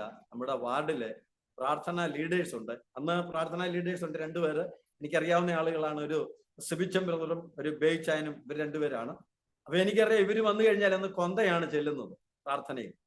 അപ്പൊ ഈ കൊന്ത അല്ല ശരിയെന്ന് എന്നോട് കോട്ടയാശ്രമത്തിൽ ധ്യാനത്തിന് ഞാൻ 1990 ചെല്ലുമ്പോൾ അന്നത്തെ നായിക്കമ്പറമ്പിൽ അച്ഛൻ അവിടെ പ്രസംഗിച്ചിട്ടുണ്ട്. അദ്ദേഹം പറഞ്ഞൊരു പ്രസ്താവന ഇങ്ങനെയാണ്: മാതാവിനോടും മറ്റും മധ്യസ്ഥം അപേക്ഷിക്കുന്ന വിശ്വാസികൾ ബൗദ്ധികമായി വളർച്ച എത്തിയിട്ടില്ലാത്ത സാധാരണക്കാരാണെന്ന് അദ്ദേഹം പ്രസംഗിച്ച ആ പ്രസംഗം ഇല്ലസ്ട്രേഡ് വീക്കിലിക്ക് അകത്ത് ആ പ്രസ്താവന അങ്ങനെ തന്നെ വരാനിടയായി. അപ്പൊ ആ കാലത്ത് അങ്ങനെ ഉള്ളത് കൊണ്ട് എനിക്ക് മനസ്സിലായി, കൊന്ത ചെല്ലുന്നത് യഥാർത്ഥമായ ദൈവത്തോടുള്ള പ്രാർത്ഥന അല്ല എന്നൊരു ബോധ്യമുള്ളത് കൊണ്ടാണ് വചനം പ്രസംഗിക്കണമെന്ന് ഞാൻ ആവശ്യപ്പെട്ടു. അപ്പോൾ അത് നടക്കുകയില്ല എന്നൊരു സാഹചര്യം വന്നപ്പോൾ ഞാൻ പെട്ടെന്ന് വീട്ടിൽ വന്നു, അച്ചാച്ചനോട് ഇത് പറഞ്ഞു. ഞാൻ പറഞ്ഞു, അച്ഛൻ വരികയില്ലെന്നാ പറഞ്ഞത്, അച്ഛൻ ഇതുപോലെ പെരുന്നാളിന്റെ ഇത് വരുന്നത് കൊണ്ടുള്ള ഒരുപാട് തിരക്കുണ്ട്. അപ്പൊ അച്ഛൻ ചോദിച്ചു, പിന്നെന്ത് ചെയ്യുമെന്ന് ചോദിച്ചപ്പോൾ എൻ്റെ ചേട്ടൻ പറഞ്ഞു, അച്ചാച്ച, എക്കോ ടെസ്റ്റ് ചെയ്യുന്നതിന് 2 ദിവസം മുൻപ് ഞാൻ ഇടിഞ്ഞലത്തുള്ള ഒരു പാസ്റ്ററുമായിട്ട് ഇങ്ങനെ പരിചയപ്പെട്ടായിരുന്നു. അദ്ദേഹം ഇങ്ങനെയുള്ള കാര്യങ്ങൾ പറഞ്ഞായിരുന്നു, കൊച്ചിന്റെ കാര്യം, നമുക്ക് അദ്ദേഹത്തെ വിളിച്ചാലോ? അപ്പൊ അച്ചാച്ചൻ പറഞ്ഞു, അദ്ദേഹത്തെ വിളി. അപ്പൊ ചേട്ടൻ പറഞ്ഞു, പെന്തക്കോസ് പാസ്റ്ററാന്ന് പറഞ്ഞു. അപ്പോ അച്ചാച്ചൻ പറഞ്ഞു, ഏത് കോസായാലും കുഴപ്പമില്ല, നമ്മുടെ കൊച്ചു രക്ഷപ്പെടണം, നമുക്കത് മതി. അങ്ങനെ അദ്ദേഹത്തെ വിളിക്കുന്നു. അദ്ദേഹം കാര്യങ്ങളൊക്കെ ചോദിക്കുന്നു. ഞാൻ നിങ്ങളോട് പറഞ്ഞതല്ലേ, നിങ്ങൾ ദൈവസന്നിധി സമർപ്പിക്കും ബ്രദറെ എന്ന് അദ്ദേഹം പറഞ്ഞു. അപ്പൊ ഞങ്ങള് ചേട്ടൻ ചോദിച്ചു, പാസ്റ്ററെ അങ്ങനെയാണെങ്കിൽ നമുക്ക് നാളെ മുതൽ വീട്ടിൽ ഉപവാസ പ്രാർത്ഥന വെച്ചാലോ? അദ്ദേഹം പറഞ്ഞു, നാളെ മുതൽ പറ്റത്തില്ല, എനിക്ക് മീറ്റിംഗ് ഉണ്ട്. ഒരു കാര്യം ചെയ്യും, നാളെ കഴിഞ്ഞ് വെക്കാം, നിങ്ങൾ കൊച്ചിനെ ഡിസ്ചാർജ് ആയിക്കോളാം. നോക്കണം, ക്രിട്ടിക്കലായിട്ട് ഹോസ്പിറ്റലിൽ ഓക്സിജൻ പോലും കൊടുത്തോണ്ട് ഇടവിട്ട് ഹോസ്പിറ്റലിൽ ഓക്സിജൻ കൊടുത്തോണ്ടിരിക്കുന്ന കൊച്ചിനെ ഡിസ്ചാർജ് ആക്കി കൊണ്ടുവരാന്ന് പറഞ്ഞാൽ ഞങ്ങൾക്കന്ന് അത് ചിന്തിക്കാൻ പറ്റുന്ന കാര്യമല്ല. അപ്പൊ ഞങ്ങൾ അദ്ദേഹത്തോട് പറഞ്ഞു, കൊച്ചാശുപത്രിയിൽ കിടക്കട്ടെ, നമുക്ക് വീട്ടിൽ ഉപവാസ പ്രാർത്ഥന വെക്കാം. അപ്പോൾ അദ്ദേഹം പറഞ്ഞു, അത് വേണ്ട, അപ്പൊ കൊച്ചു സൗഖ്യമാകും ദൈവം പറഞ്ഞതുപോലെ, പക്ഷേ മഹത്വം കിട്ടുന്നത് വൈദ്യശാസ്ത്രത്തിനായിരിക്കും. അപ്പൊ ഞങ്ങൾ വിചാരിച്ചു ഇദ്ദേഹം എന്തോ ഒരു കഠിന ഹൃദയനായിരിക്കുന്ന വ്യക്തിയാണ്, ഇങ്ങനെയൊക്കെ സംസാരിക്കാവുന്നൊക്കെ വിചാരിച്ച് ഞങ്ങൾ അങ്ങനെ ആകെപ്പാടെ കൺഫ്യൂഷനായി. പക്ഷെ അദ്ദേഹം ആ നിർബന്ധത്തിൽ തന്നെ നിന്നു. അവസാനം ചേട്ടന് ഞാനും കൂടെ ആന്റണി ജോസഫ് ഡോക്ടറെ അടുത്ത് പോയി സംസാരിച്ചു. അപ്പോൾ അദ്ദേഹം ഞങ്ങളുടെ അടുത്ത് തീർത്തു പറഞ്ഞു, കൊച്ചിനെ കൊണ്ടുപോകാൻ പറ്റത്തില്ല, കഫക്കെട്ടുണ്ടാകുമ്പോൾ, ശ്വാസം മുട്ടലുണ്ടാകുമ്പോൾ ഇവിടെ ആകുമ്പോൾ സഖ് ചെയ്ത് കഫം എടുക്കാൻ പറ്റുന്നുണ്ട്, നിങ്ങൾ കൊണ്ടുപോയാലും അതൊന്നും നടക്കത്തില്ല. പക്ഷേ ചേട്ടൻ ഉടനെ അദ്ദേഹത്തോടൊരു ചോദ്യം ചോദിച്ചു, ഡോക്ടർ എന്തായാലും കുറച്ച് ദിവസമേ ഉള്ളൂ എന്നല്ലേ ഡോക്ടർ പറഞ്ഞത്, അങ്ങനെയാണെങ്കിൽ ഞങ്ങളുടെ കുഞ്ഞിനെ കൊണ്ട് ഒന്ന് ഉപവസിച്ച് പ്രാർത്ഥിച്ചോട്ടെ. അപ്പോൾ അദ്ദേഹം പറഞ്ഞു, ശരി, നിങ്ങളുടെ ഇഷ്ടത്തിന് ഞാൻ വിട്ടുതരിക, എന്തെങ്കിലും അത്യാവശ്യം വന്നാൽ ഉടനെ കൊണ്ടുവരണമെന്ന്. അങ്ങനെ പിറ്റേ ദിവസത്തേക്ക് ഞങ്ങൾ കൊച്ചിനെ ഡിസ്ചാർജ് ആക്കി, എഴുതി വെച്ച് ഞങ്ങളുടെ ഉത്തരവാദിത്തത്തിൽ ഡിസ്ചാർജ് ആക്കി വീട്ടിൽ കൊണ്ടുവന്നു. അദ്ദേഹത്തെ ഞങ്ങൾ വിളിച്ചു. അദ്ദേഹവും ഭാര്യയും 2 കുഞ്ഞുങ്ങളും, സന്തോഷം എന്ന് പറയുന്ന ബ്രദർ, അദ്ദേഹത്തിന്റെ ഭാര്യ മിനി, അദ്ദേഹത്തിന്റെ 2 കുഞ്ഞുങ്ങള്, ഒരു മേരിക്കുട്ടി അമ്മാമ, ഇത്ര ആളുകൾ വീട്ടിൽ വന്നു. ഞങ്ങളുടെയൊക്കെ ജീവിതത്തിൽ ആദ്യമായിട്ടാണ് ഞങ്ങളുടെ വീട്ടിലൊരു പ്രാർത്ഥന നടക്കുന്നത്. ഞങ്ങൾ ഉണ്ടായിരുന്ന പായെല്ലാം ഇട്ടു. ഇവരകത്ത് കയറിയ ഉടനെ തന്നെ ഞാൻ ജനലെല്ലാം അടച്ചു, ജനലിന്റെ കർട്ടനെല്ലാം ഇട്ടു, വാതിലും എല്ലാം അടച്ചു, ലൈറ്റ് ഇട്ടു, ഫാനിട്ടു. ഞാനത് ചെയ്യാനൊരു കാരണമുണ്ട്. പെന്തക്കോസുകാർ കൈയടിക്കും, പെന്തക്കോസുകാർ ഹല്ലേലൂയ പറയും, സ്തോത്രം പറയും, അവർ ഒച്ചത്തിൽ പാടും. ഇത് ചങ്ങനാശ്ശേരി മാർക്കറ്റിന്റെ അടുത്ത് ആ പട്ടണത്തിൽ കത്തോലിക്കരായിട്ട് ജീവിക്കുന്ന ഞങ്ങൾക്ക് നാണക്കേടാണെന്നുള്ളൊരു അവസ്ഥ വന്നതുകൊണ്ടാണ് ഞാൻ ഇങ്ങനെയൊക്കെ ചെയ്തത്. പക്ഷെ അദ്ദേഹം ബുദ്ധിമാനാണ്. അദ്ദേഹം എൻ്റെ അടുത്ത് ചോദിച്ചു, എന്തായി കാണിക്കുന്നത്? ഞാൻ പറഞ്ഞു, അല്ല, അത് ജനലങ്ങ് അടച്ചതേ ഉള്ളെന്ന് പറഞ്ഞു. കാറ്റ് കയറണ്ടെന്നേ. ഞാൻ പറഞ്ഞു, ഫാൻ ഉണ്ടല്ലോ. വെളിച്ചം കയറണ്ടെന്ന് പറഞ്ഞു. ഞാൻ പറഞ്ഞു, ലൈറ്റ് ഉണ്ടല്ലോ. എന്നോട് ഇത് പറയുമ്പോൾ തന്നെ അദ്ദേഹം വാതിലും തുറന്നു, ജനലും തുറന്നു, കർട്ടനും എല്ലാം മാറ്റി. ഞങ്ങളുടെയാണല്ലോ ആവശ്യം. ഞങ്ങൾ അതുകൊണ്ട് ഒന്നും ചെയ്യാൻ പറ്റാത്തൊരു സാഹചര്യത്തിൽ മനസ്സില്ലാ മനസ്സോടെ എല്ലാം തുറന്നിട്ട് ഇവരുടെ മുൻപിലിരുന്നു. അദ്ദേഹം ആദ്യമേ ഒരു പ്രാരംഭ പ്രാർത്ഥനയൊക്കെ പ്രാർത്ഥിച്ചു. അദ്ദേഹം പാട്ട് പാടാൻ തുടങ്ങി. കൂടെ വന്നു അവരെല്ലാവരും പാടാൻ തുടങ്ങി. ഞങ്ങൾക്ക് ആ പാട്ടൊന്നും അറിയത്തില്ല. അവർ കൈയടിക്കുന്നു, ഞങ്ങൾ കൈയടിക്കാതെ അങ്ങനെ ഇരിക്കുന്നു. ഇടയ്ക്കിടയ്ക്ക് തുറന്നിട്ടിരിക്കുന്ന വാതിലിലൂടെ, വീടിന്റെ തൊട്ട് വാതിക്കലാണ് ടാറിട്ടിരിക്കുന്ന റോഡിലോട്ട് ഞങ്ങൾ നോക്കുന്നുണ്ട്. ആരെങ്കിലും നോക്കുന്നുണ്ടോ, ശ്രദ്ധിക്കുന്നുണ്ടോ? ആളുകൾ ശ്രദ്ധിക്കുന്നുണ്ട്, അവരൊക്കെ പോകുന്നുണ്ട്. പക്ഷെ ഞങ്ങൾക്ക് ചമ്മലുണ്ടെങ്കിലും ഞങ്ങളുടെ കുഞ്ഞെങ്ങനെയും രക്ഷപ്പെടണം എന്നുള്ളൊരാഗ്രഹം. അങ്ങനെ അവിടെ ആയിരിക്കുന്നു. 5 മണി കഴിഞ്ഞപ്പോൾ അന്നത്തെ പ്രാർത്ഥന കഴിഞ്ഞു പോയി. പിറ്റേ ദിവസം 10:30 ആയപ്പോൾ അവർ വന്നു. കുഞ്ഞിനെ ഞങ്ങള് പായിട്ട് നടുക്ക് കിടത്തി, ഞങ്ങളെ ചുറ്റിനും ഇരുന്നു. അദ്ദേഹം ഇങ്ങനെ പ്രസംഗിച്ചുകൊണ്ടിരിക്കുമ്പോൾ ഏകദേശം ഉച്ച കഴിഞ്ഞൊരു 4 മണി കഴിഞ്ഞ സമയം ഞങ്ങളുടെ സഹോദരിക്ക് ശരീരം അങ്ങ് കറത്തു, ശ്വാസതടസ്സം ഉണ്ടായി, പെട്ടെന്ന് വൊമിറ്റ് ചെയ്തു. ഈ സമയം ഞങ്ങളെല്ലാവരുടെ കരയുക, മരിക്കാൻ പോവാണെന്ന് വിചാരിച്ച് ഞങ്ങൾ കരയുക. അപ്പോൾ ആ ദൈവദാസൻ പറഞ്ഞൊരു കാര്യമുണ്ട്, നമ്മുടെ കർത്താവായ യേശു ക്രിസ്തു കാൽവരിയിൽ പിശാചിന്റെ തലയെ തകർത്തതാ. അത് വായിലിട്ട് അനക്കുന്നത് കണ്ടുകൊണ്ട് നിങ്ങൾ ഭയപ്പെടേണ്ട. എന്നോട് എൻ്റെ ദൈവം കുഞ്ഞ് സൗഖ്യമാകുമെന്ന് അരുളി ചെയ്തതാണെങ്കിൽ നിങ്ങൾ ഭയപ്പെടേണ്ട, സംശയിക്കേണ്ട, കുഞ്ഞിനെ ദൈവം സൗഖ്യമാക്കുന്നു. അപ്പോ ഞങ്ങൾക്ക് അദ്ദേഹത്തിന്റെ ആ വാക്കുകളൊന്നും അന്നത്തെ ഞങ്ങളുടെ വിശ്വാസത്തിന്റെ അവസ്ഥ അനുസരിച്ച് വിശ്വസിക്കാൻ കഴിയുന്നില്ല. ഞങ്ങളെല്ലാവരും കരഞ്ഞുകൊണ്ടിരിക്കുമ്പോൾ അദ്ദേഹം എൻ്റെ അച്ചാച്ചനോട് ചോദിച്ചു, അച്ചായ, കൊച്ചിനെ ദൈവം സൗഖ്യമാക്കിയാൽ നിങ്ങൾ ദൈവത്തിന് എന്നാ കൊടുക്കും? അച്ചാച്ചൻ പറഞ്ഞു, ഞങ്ങൾ എന്ത് വേണേലും തരാം. ഇങ്ങനെ പറഞ്ഞുകൊണ്ട് അദ്ദേഹം അച്ചാച്ചനോട് പറഞ്ഞു, നിങ്ങളുടെ ഒന്നും ദൈവത്തിന് വേണ്ട, നിങ്ങളുടെ പൈസയൊന്നും ദൈവത്തിന് ആവശ്യമില്ല, നിങ്ങളെ ദൈവത്തിന് കൊടുക്കാൻ തയ്യാറാണോ? ഉടനെ അച്ചാച്ചൻ പറഞ്ഞു, അതേന്ന് പറഞ്ഞു. നീട്ടച്ചാച്ച കൈ എന്ന് പറഞ്ഞു. അദ്ദേഹം കൈ നീട്ടി. അച്ചാച്ചൻ അദ്ദേഹത്തിന്റെ കൈയുടെ മുകളിലേക്ക് അച്ചാച്ചന്റെ കൈ വെച്ചു. അദ്ദേഹം അടുത്ത ഞങ്ങളോട് ചോദിച്ചു, നിങ്ങൾ ഓരോരുത്തരും ദൈവത്തിന് കൊടുക്കാൻ സമ്മതമാണെങ്കിൽ ഇതിന്റെ മുകളിലോട്ട് കൈവെക്കാൻ പോകും. ഞങ്ങൾക്ക് ഞങ്ങളുടെ കുഞ്ഞ് രക്ഷപ്പെടുന്ന ആവശ്യം. ഞങ്ങളെല്ലാവരും ഒന്നൊന്നിനു മുകളിലായിട്ട് കൈവച്ചു. ആ കൈ വെച്ചിരിക്കുമ്പോൾ അദ്ദേഹത്തിന്റെ മറ്റേ കൈയുടെ വെച്ചു. ഞങ്ങൾക്കൊരു പ്രാർത്ഥന ചൊല്ലി തന്നു. അത് രക്ഷാവാചകമായിരുന്നെന്ന് ഞങ്ങൾക്ക് അറിയത്തില്ല. പക്ഷേ ഹൃദയം തുറന്ന് ഞങ്ങളുടെ കുഞ്ഞിന്റെ സൗഖ്യത്തിന് വേണ്ടിയിട്ട് ഞങ്ങൾ ദൈവസന്നിധി പ്രാർത്ഥിച്ചു. അന്ന് രാത്രി സ്വർഗത്തിലെ ദൈവത്തിന്റെ കരം ഞങ്ങളുടെ കുഞ്ഞിന്റെ മേലിറങ്ങി. ആ ഒരൊറ്റ സൗഖ്യമാണ് ഞങ്ങളെ ദൈവസന്നിധിയിലേക്ക് ഇന്നത്തെ അവസ്ഥയിൽ വരാൻ കർത്താവ് വഴിയൊരുക്കി. അദ്ദേഹം ഞങ്ങളെ വചനം പഠിപ്പിക്കാൻ തയ്യാറായി. അദ്ദേഹം തുടർമാനം വീട്ടിൽ പ്രാർത്ഥന വെക്കാൻ താല്പര്യം കാണിച്ചു. എല്ലാ ചൊവ്വാഴ്ചയും എൻ്റെ വീട്ടിൽ തുടർമാനം പ്രാർത്ഥന വെക്കുന്ന ഒരു അനുഭവം ഉണ്ടായി. ഞങ്ങളുടെ വീട്ടിലെ എൻ്റെ അച്ചാച്ചൻ്റെ മദ്യപാനം ഒരുപാട് കുറഞ്ഞു. എൻ്റെ വീട്ടിലെ അസമാധാനം മാറി. ഞങ്ങളെ സന്തോഷമുള്ളവരായി കഴിയാൻ തുടങ്ങി. തുടർമാനം പ്രാർത്ഥന നടന്നുകൊണ്ടിരുന്നു. 3-4 മാസങ്ങൾ കഴിഞ്ഞപ്പോൾ എൻ്റെ സ്വന്തക്കാരും ബന്ധുക്കളും എല്ലാം വീട്ടിൽ വന്ന് എൻ്റെ അച്ചാച്ചനോടും ഞങ്ങളോടും എല്ലാം ബഹളം വെക്കാൻ തുടങ്ങി. എൻ്റെ കുടുംബത്തിൽ ഉള്ള അച്ഛന്മാരുണ്ട്, കന്യാസ്ത്രീമാരുണ്ട്. ഇവരുമൊക്കെ ഞങ്ങളോട് ബന്ധപ്പെടാൻ തുടങ്ങി. ഇത് നമുക്ക് പറ്റുന്ന പരിപാടിയല്ല, നമ്മള് കുലീന കത്തോലിക്കരാണ്, ഇതെല്ലാം പറഞ്ഞ് ഞങ്ങളെ പലതും പറഞ്ഞ് നിരുത്സാഹപ്പെടുത്തി. പക്ഷെ ഞങ്ങൾ അന്ന് ദൈവസേനയിൽ കൊടുത്ത വാക്കിൽ മാത്രമല്ല, ഞങ്ങളുടെ കുഞ്ഞ് സൗഖ്യമായതിൽ മാത്രമല്ല, ഓരോ ആഴ്ചയിലും അദ്ദേഹം ഞങ്ങളെ പഠിപ്പിക്കുന്ന ദൈവവചനത്തിന്റെ അറിവ്, ഇതൊക്കെ ഞങ്ങളുടെ ഹൃദയത്തിന് വലിയ ആശ്വാസം തന്നു. തുടർമാനമുള്ള ദിവസങ്ങളിൽ പിന്നീട് സംഭവിച്ചത്, ഞങ്ങളുടെ അച്ചാച്ചൻ പ്രാർത്ഥനയ്ക്ക് ഇരിക്കാതെ അദ്ദേഹം വരുന്ന സമയത്തിന് മുൻപ് ഒന്നെങ്കിൽ അച്ചാച്ചൻ ഇറങ്ങിപ്പോകും, അല്ലെങ്കിൽ അദ്ദേഹം വന്നു കഴിഞ്ഞാൽ ഉടനെ അച്ചാച്ചൻ ഇറങ്ങിപ്പോകും. ഇതെനിക്കും എൻ്റെ ചേട്ടനും ഒക്കെ മനസ്സിന് വലിയൊരു വേദനയാണ്. അങ്ങനെ വന്നപ്പോൾ ഞങ്ങൾ അദ്ദേഹത്തോട് ചോദിച്ചു, സണിച്ചായൻ്റെ വീട്ടിൽ ഞങ്ങൾക്ക് വേണ്ടി പ്രാർത്ഥന വെക്കാവോ, ഞങ്ങൾ അവിടെ വരാം. അപ്പോൾ അദ്ദേഹം പറഞ്ഞു തീർച്ചയായിട്ടും. അങ്ങനെ അദ്ദേഹത്തിന്റെ വീട്ടിലുള്ള പ്രാർത്ഥനയിൽ ഞങ്ങൾ തുടർമാനം പോയി സംബന്ധിക്കാൻ തുടങ്ങി. ആ സമയം ഞാൻ കല്യാണം കഴിച്ചതേ ഉള്ളൂ. എൻ്റെ ചേട്ടന് കല്യാണം കഴിച്ചന്ന് 2 കുഞ്ഞുങ്ങളുണ്ട്. ഞങ്ങളെല്ലാവരും ഒരു വീട്ടിലാണ് താമസിക്കുന്നത്. ഞങ്ങൾ പ്രാർത്ഥനയ്ക്ക് പോകാൻ തുടങ്ങി. തിരുവചനങ്ങൾ ഞങ്ങൾ പഠിക്കാൻ തുടങ്ങി. ഞങ്ങളുടെ ഈ വീട്ടിൽ ദൈവം ചെയ്ത അത്ഭുതം, ഞങ്ങളുടെ ഈ വീട്ടിൽ എൻ്റെ അച്ചാച്ചൻ്റെ മദ്യപാനം കുറഞ്ഞത്, ഞങ്ങളുടെ വീട്ടിൽ ദൈവം സമാധാനം തരാൻ തുടങ്ങിയത്, ഇതൊക്കെ ഞങ്ങളുടെ ഹൃദയത്തിനകത്ത് വലിയ ആവേശമായപ്പോൾ വചനം കൂടുതൽ പഠിക്കണമെന്നും കൂട്ടായ്മകളിൽ കൂടുതൽ പങ്കെടുക്കണമെന്നും ഈ പഠിച്ച വചനത്തിന്റെ സത്യം ഒരുപാട് പേരോട് പറയണമെന്നൊരു വലിയ ആഗ്രഹം. ദുഃഖിച്ച് കിടക്കുന്ന ഒരുപാട് കുടുംബങ്ങൾ ഞങ്ങളുടെ പരിസരത്തുണ്ട്. മദ്യപിക്കുന്ന ഒരുപാട് കുടുംബങ്ങളുണ്ട്. തകർന്നു കിടക്കുന്ന തലമുറകളുണ്ട്. ഇതൊക്കെ കണ്ടപ്പോൾ അവരോടൊക്കെ ചെന്ന് ഈ സത്യം പറയണമെന്ന് ഞങ്ങൾക്ക് വലിയ ആഗ്രഹം. ഞാനും എൻ്റെ ചേട്ടനും അങ്ങനെ പല വീടുകളിൽ, ഞങ്ങൾക്ക് കയറി ചെല്ലാൻ കഴിയുന്ന മിക്കവാറും വീടുകളിൽ ഞങ്ങൾ കയറി ചെല്ലാൻ തുടങ്ങി. അതൊരു വലിയ സാഹചര്യം എൻ്റെ അച്ചാച്ചനോട് ഒരുങ്ങി കിട്ടിയിട്ടുണ്ട്. എൻ്റെ അച്ചാച്ചൻ തിരുമുവൈദ്യനായതുകൊണ്ട് സമൂഹത്തിൽ എല്ലാവർക്കും എൻ്റെ അച്ചാച്ചനോട് ഭയങ്കര ബഹുമാനം. അച്ചാച്ചൻ അകലെയുള്ളവരൊക്കെ വന്ന് തിരുമിയാൽ മാത്രമേ പൈസ മേടിക്കുകയുള്ളൂ. അടുത്തുള്ളവരോ കുഞ്ഞുങ്ങളെ കൊണ്ട് വന്നാലോ 5 പൈസ അച്ചാച്ചൻ മേടിക്കത്തില്ല. അങ്ങനെ അച്ചാച്ചൻ ഞങ്ങളുടെ ദേശത്ത് വലിയ സമ്മാനം.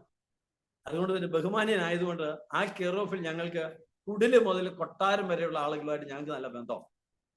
അപ്പൊ അതുകൊണ്ട് തന്നെ ആ സ്വാധീനത്തിൽ ഞങ്ങൾക്ക് ഒരുപാട് വീടുകളിൽ കടന്നു എന്ന് ദൈവവചനം പറയാൻ സ്വർഗത്തിലെ ദൈവം അന്നേ ഞങ്ങൾക്ക് ഒരുപാട് അവസരങ്ങൾ ഒരുക്കി. ഞാൻ ചേട്ടന് സുവിശേഷം പറയാൻ തുടങ്ങി.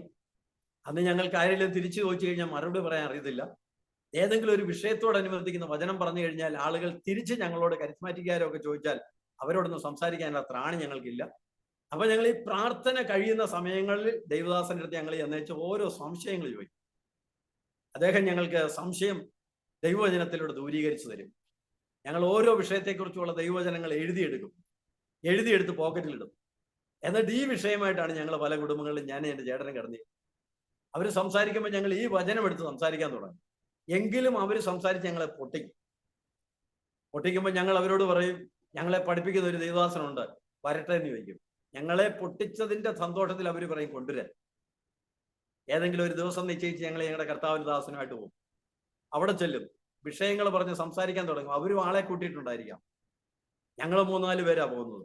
ദൈവവചനം സംസാരിക്കാൻ തുടങ്ങുമ്പോൾ ഞങ്ങൾ പ്രാർത്ഥിക്കും, എൻ്റെ ദൈവമേ സണ്ണിച്ചായം ജയിക്കണേ, സണ്ണിച്ചായം ജയിക്കണേ. ഞങ്ങളുടെ ദൈവദാസന് വേണ്ടി ഞങ്ങൾ പ്രാർത്ഥിച്ചുകൊണ്ടിരിക്കും. അദ്ദേഹം ഇങ്ങനെ ദൈവവചനം പറഞ്ഞ് കയറി വരുമ്പോൾ ഞങ്ങളുടെ മനസ്സങ്ങ് സന്തോഷിക്കും. ഞങ്ങളുടെ ഹൃദയത്തിന് ഇത് വലിയൊരു ആവേശമായി തീർന്നു. 1997 നവംബറിലാണ് ഞങ്ങളുടെ വീട്ടിൽ പ്രാർത്ഥന വെക്കുന്നത്. 98 നവംബർ ആയപ്പോൾ ഞാനും എൻ്റെ ചേട്ടനും സ്നാനപ്പെടാൻ ഞങ്ങൾ തയ്യാറായി.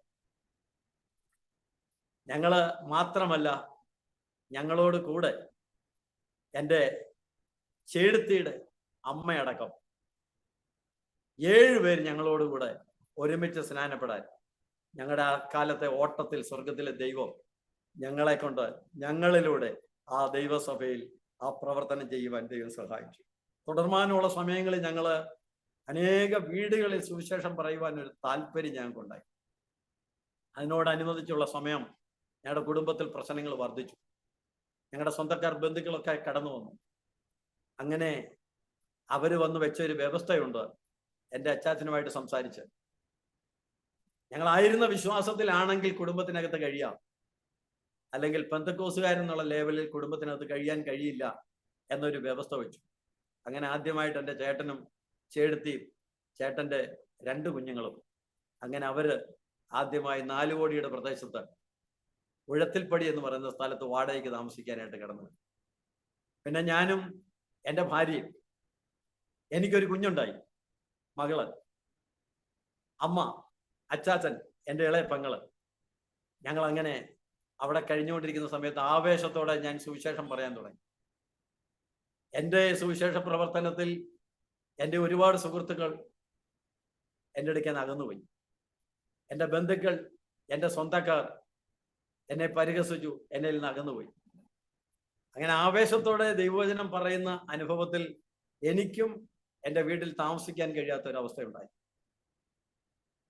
ഒരു വിധത്തിൽ പറഞ്ഞാൽ എൻ്റെ സ്വന്തക്കാരുടെയും എൻ്റെ ദേശക്കാരുടെയും എൻ്റെ സുഹൃത്തുക്കളുടെയും നടുവിൽ ദൈവവചനം ഞാൻ പറയുമ്പോൾ പക്വതയില്ലായിരുന്നു എന്നുള്ളതും ആദ്യത്തെ ആ കാലത്തെ ആവേശവും ഒക്കെ അവരുടെ ഒരുപാട് മുഷിച്ചിൽ എനിക്ക് വരാൻ കാരണമായിട്ടുണ്ട്. അവർ മാത്രമല്ല കുറ്റക്കാര്, ഞാനും കുറ്റക്കാരനാണ്. കാരണം എൻ്റെ ആവേശത്തോടെ നിങ്ങൾ സ്വർഗത്തിൽ പോകത്തില്ലെന്നും നിങ്ങൾ ഈ പ്രാർത്ഥിക്കുന്നൊന്നും ശരിയല്ലെന്നും ദൈവവചനമാണ് സത്യമെന്നും ഒക്കെ ഞാൻ അവരോട് വളരെ തീർത്ത് സംസാരിക്കുമ്പോൾ അതൊക്കെ അവരുടെ ഹൃദയത്തിന് വളരെ മുറിവുകൾ ഏറ്റിട്ടുണ്ട്. അതുകൊണ്ടായിരിക്കാം ഒരു പക്ഷേ അവരൊക്കെ എന്നോട് വളരെ അകൽച്ച കാണിച്ചതെന്ന് ഞാൻ ഇപ്പോൾ വിശ്വസിക്കുന്നു. ആ കാലഘട്ടങ്ങളിൽ എൻ്റെ അച്ചാച്ചനോട് ഞാൻ നിരന്തരം സുവിശേഷം പറയുന്ന ഒരു സാഹചര്യം. എൻ്റെ അച്ചാച്ചന് സുവിശേഷം കേൾക്കാൻ താല്പര്യമില്ല. അച്ചാച്ചൻ വീട്ടിനകത്ത് ബഹളം ഉണ്ടാക്കും. അപ്പോൾ അമ്മച്ചിയും എൻ്റെ ഭാര്യ സുനയും കൂടെ പറയും, അച്ചാച്ചനോട് പറയണ്ട, എന്തിനാവശ്യമില്ലാത്ത കാര്യങ്ങൾ ചെയ്യുന്നത്, എന്തിനാ വീട്ടിൽ ബഹളം ഉണ്ടാക്കുന്നത്. പക്ഷെ എൻ്റെ ഉള്ളിൽ എന്തോ ഒരു ആവേശം, ആരോടും സുവിശേഷം പറയണമെന്നുള്ളത്. എൻ്റെ ഉള്ളിലെ ഒരു ചിന്ത, ഞാൻ സുവിശേഷം പറയുന്നില്ലെങ്കിൽ എൻ്റെ വീട്ടുകാർ നിത്യനാശത്തിൽ പോയാൽ എന്ത് ചെയ്യും. അങ്ങനെ ആവേശത്തിന്റെ കൂടുതൽ കൊണ്ട് അന്ന് ഒരു ലാബഡോൺ പട്ടിയെ ഞാൻ വളർത്തുന്നുണ്ട്. അതിന്റെ പേര് റാണി എന്നാണ്. എനിക്ക് എൻ്റെ ഭാര്യയോട് വീട്ടിൽ സുവിശേഷം പറയാൻ കഴിയത്തില്ല, അച്ചാച്ചൻ ബഹളം വെക്കും. അമ്മച്ചിയോട് പറയാൻ പറ്റത്തില്ല, അച്ചാച്ചൻ ബഹളം വെക്കും. അച്ചാച്ചനോട് പറയാൻ അച്ചാച്ചൻ ഒട്ടും സമ്മതിക്കത്തില്ല. അപ്പൊ പിന്നെ ഇവരെങ്ങനെ സുവിശേഷം കേൾക്കും എന്ന് ചിന്തിച്ചപ്പോൾ എൻ്റെ മനസ്സിൽ അന്ന് വന്ന ഒരു ചെറിയ പൊട്ടബുദ്ധി എന്ന് വേണേ പറയാം. ഞാൻ എൻ്റെ പട്ടിയെ തുറന്നു വിടും കൂട്ടിനെന്ന്.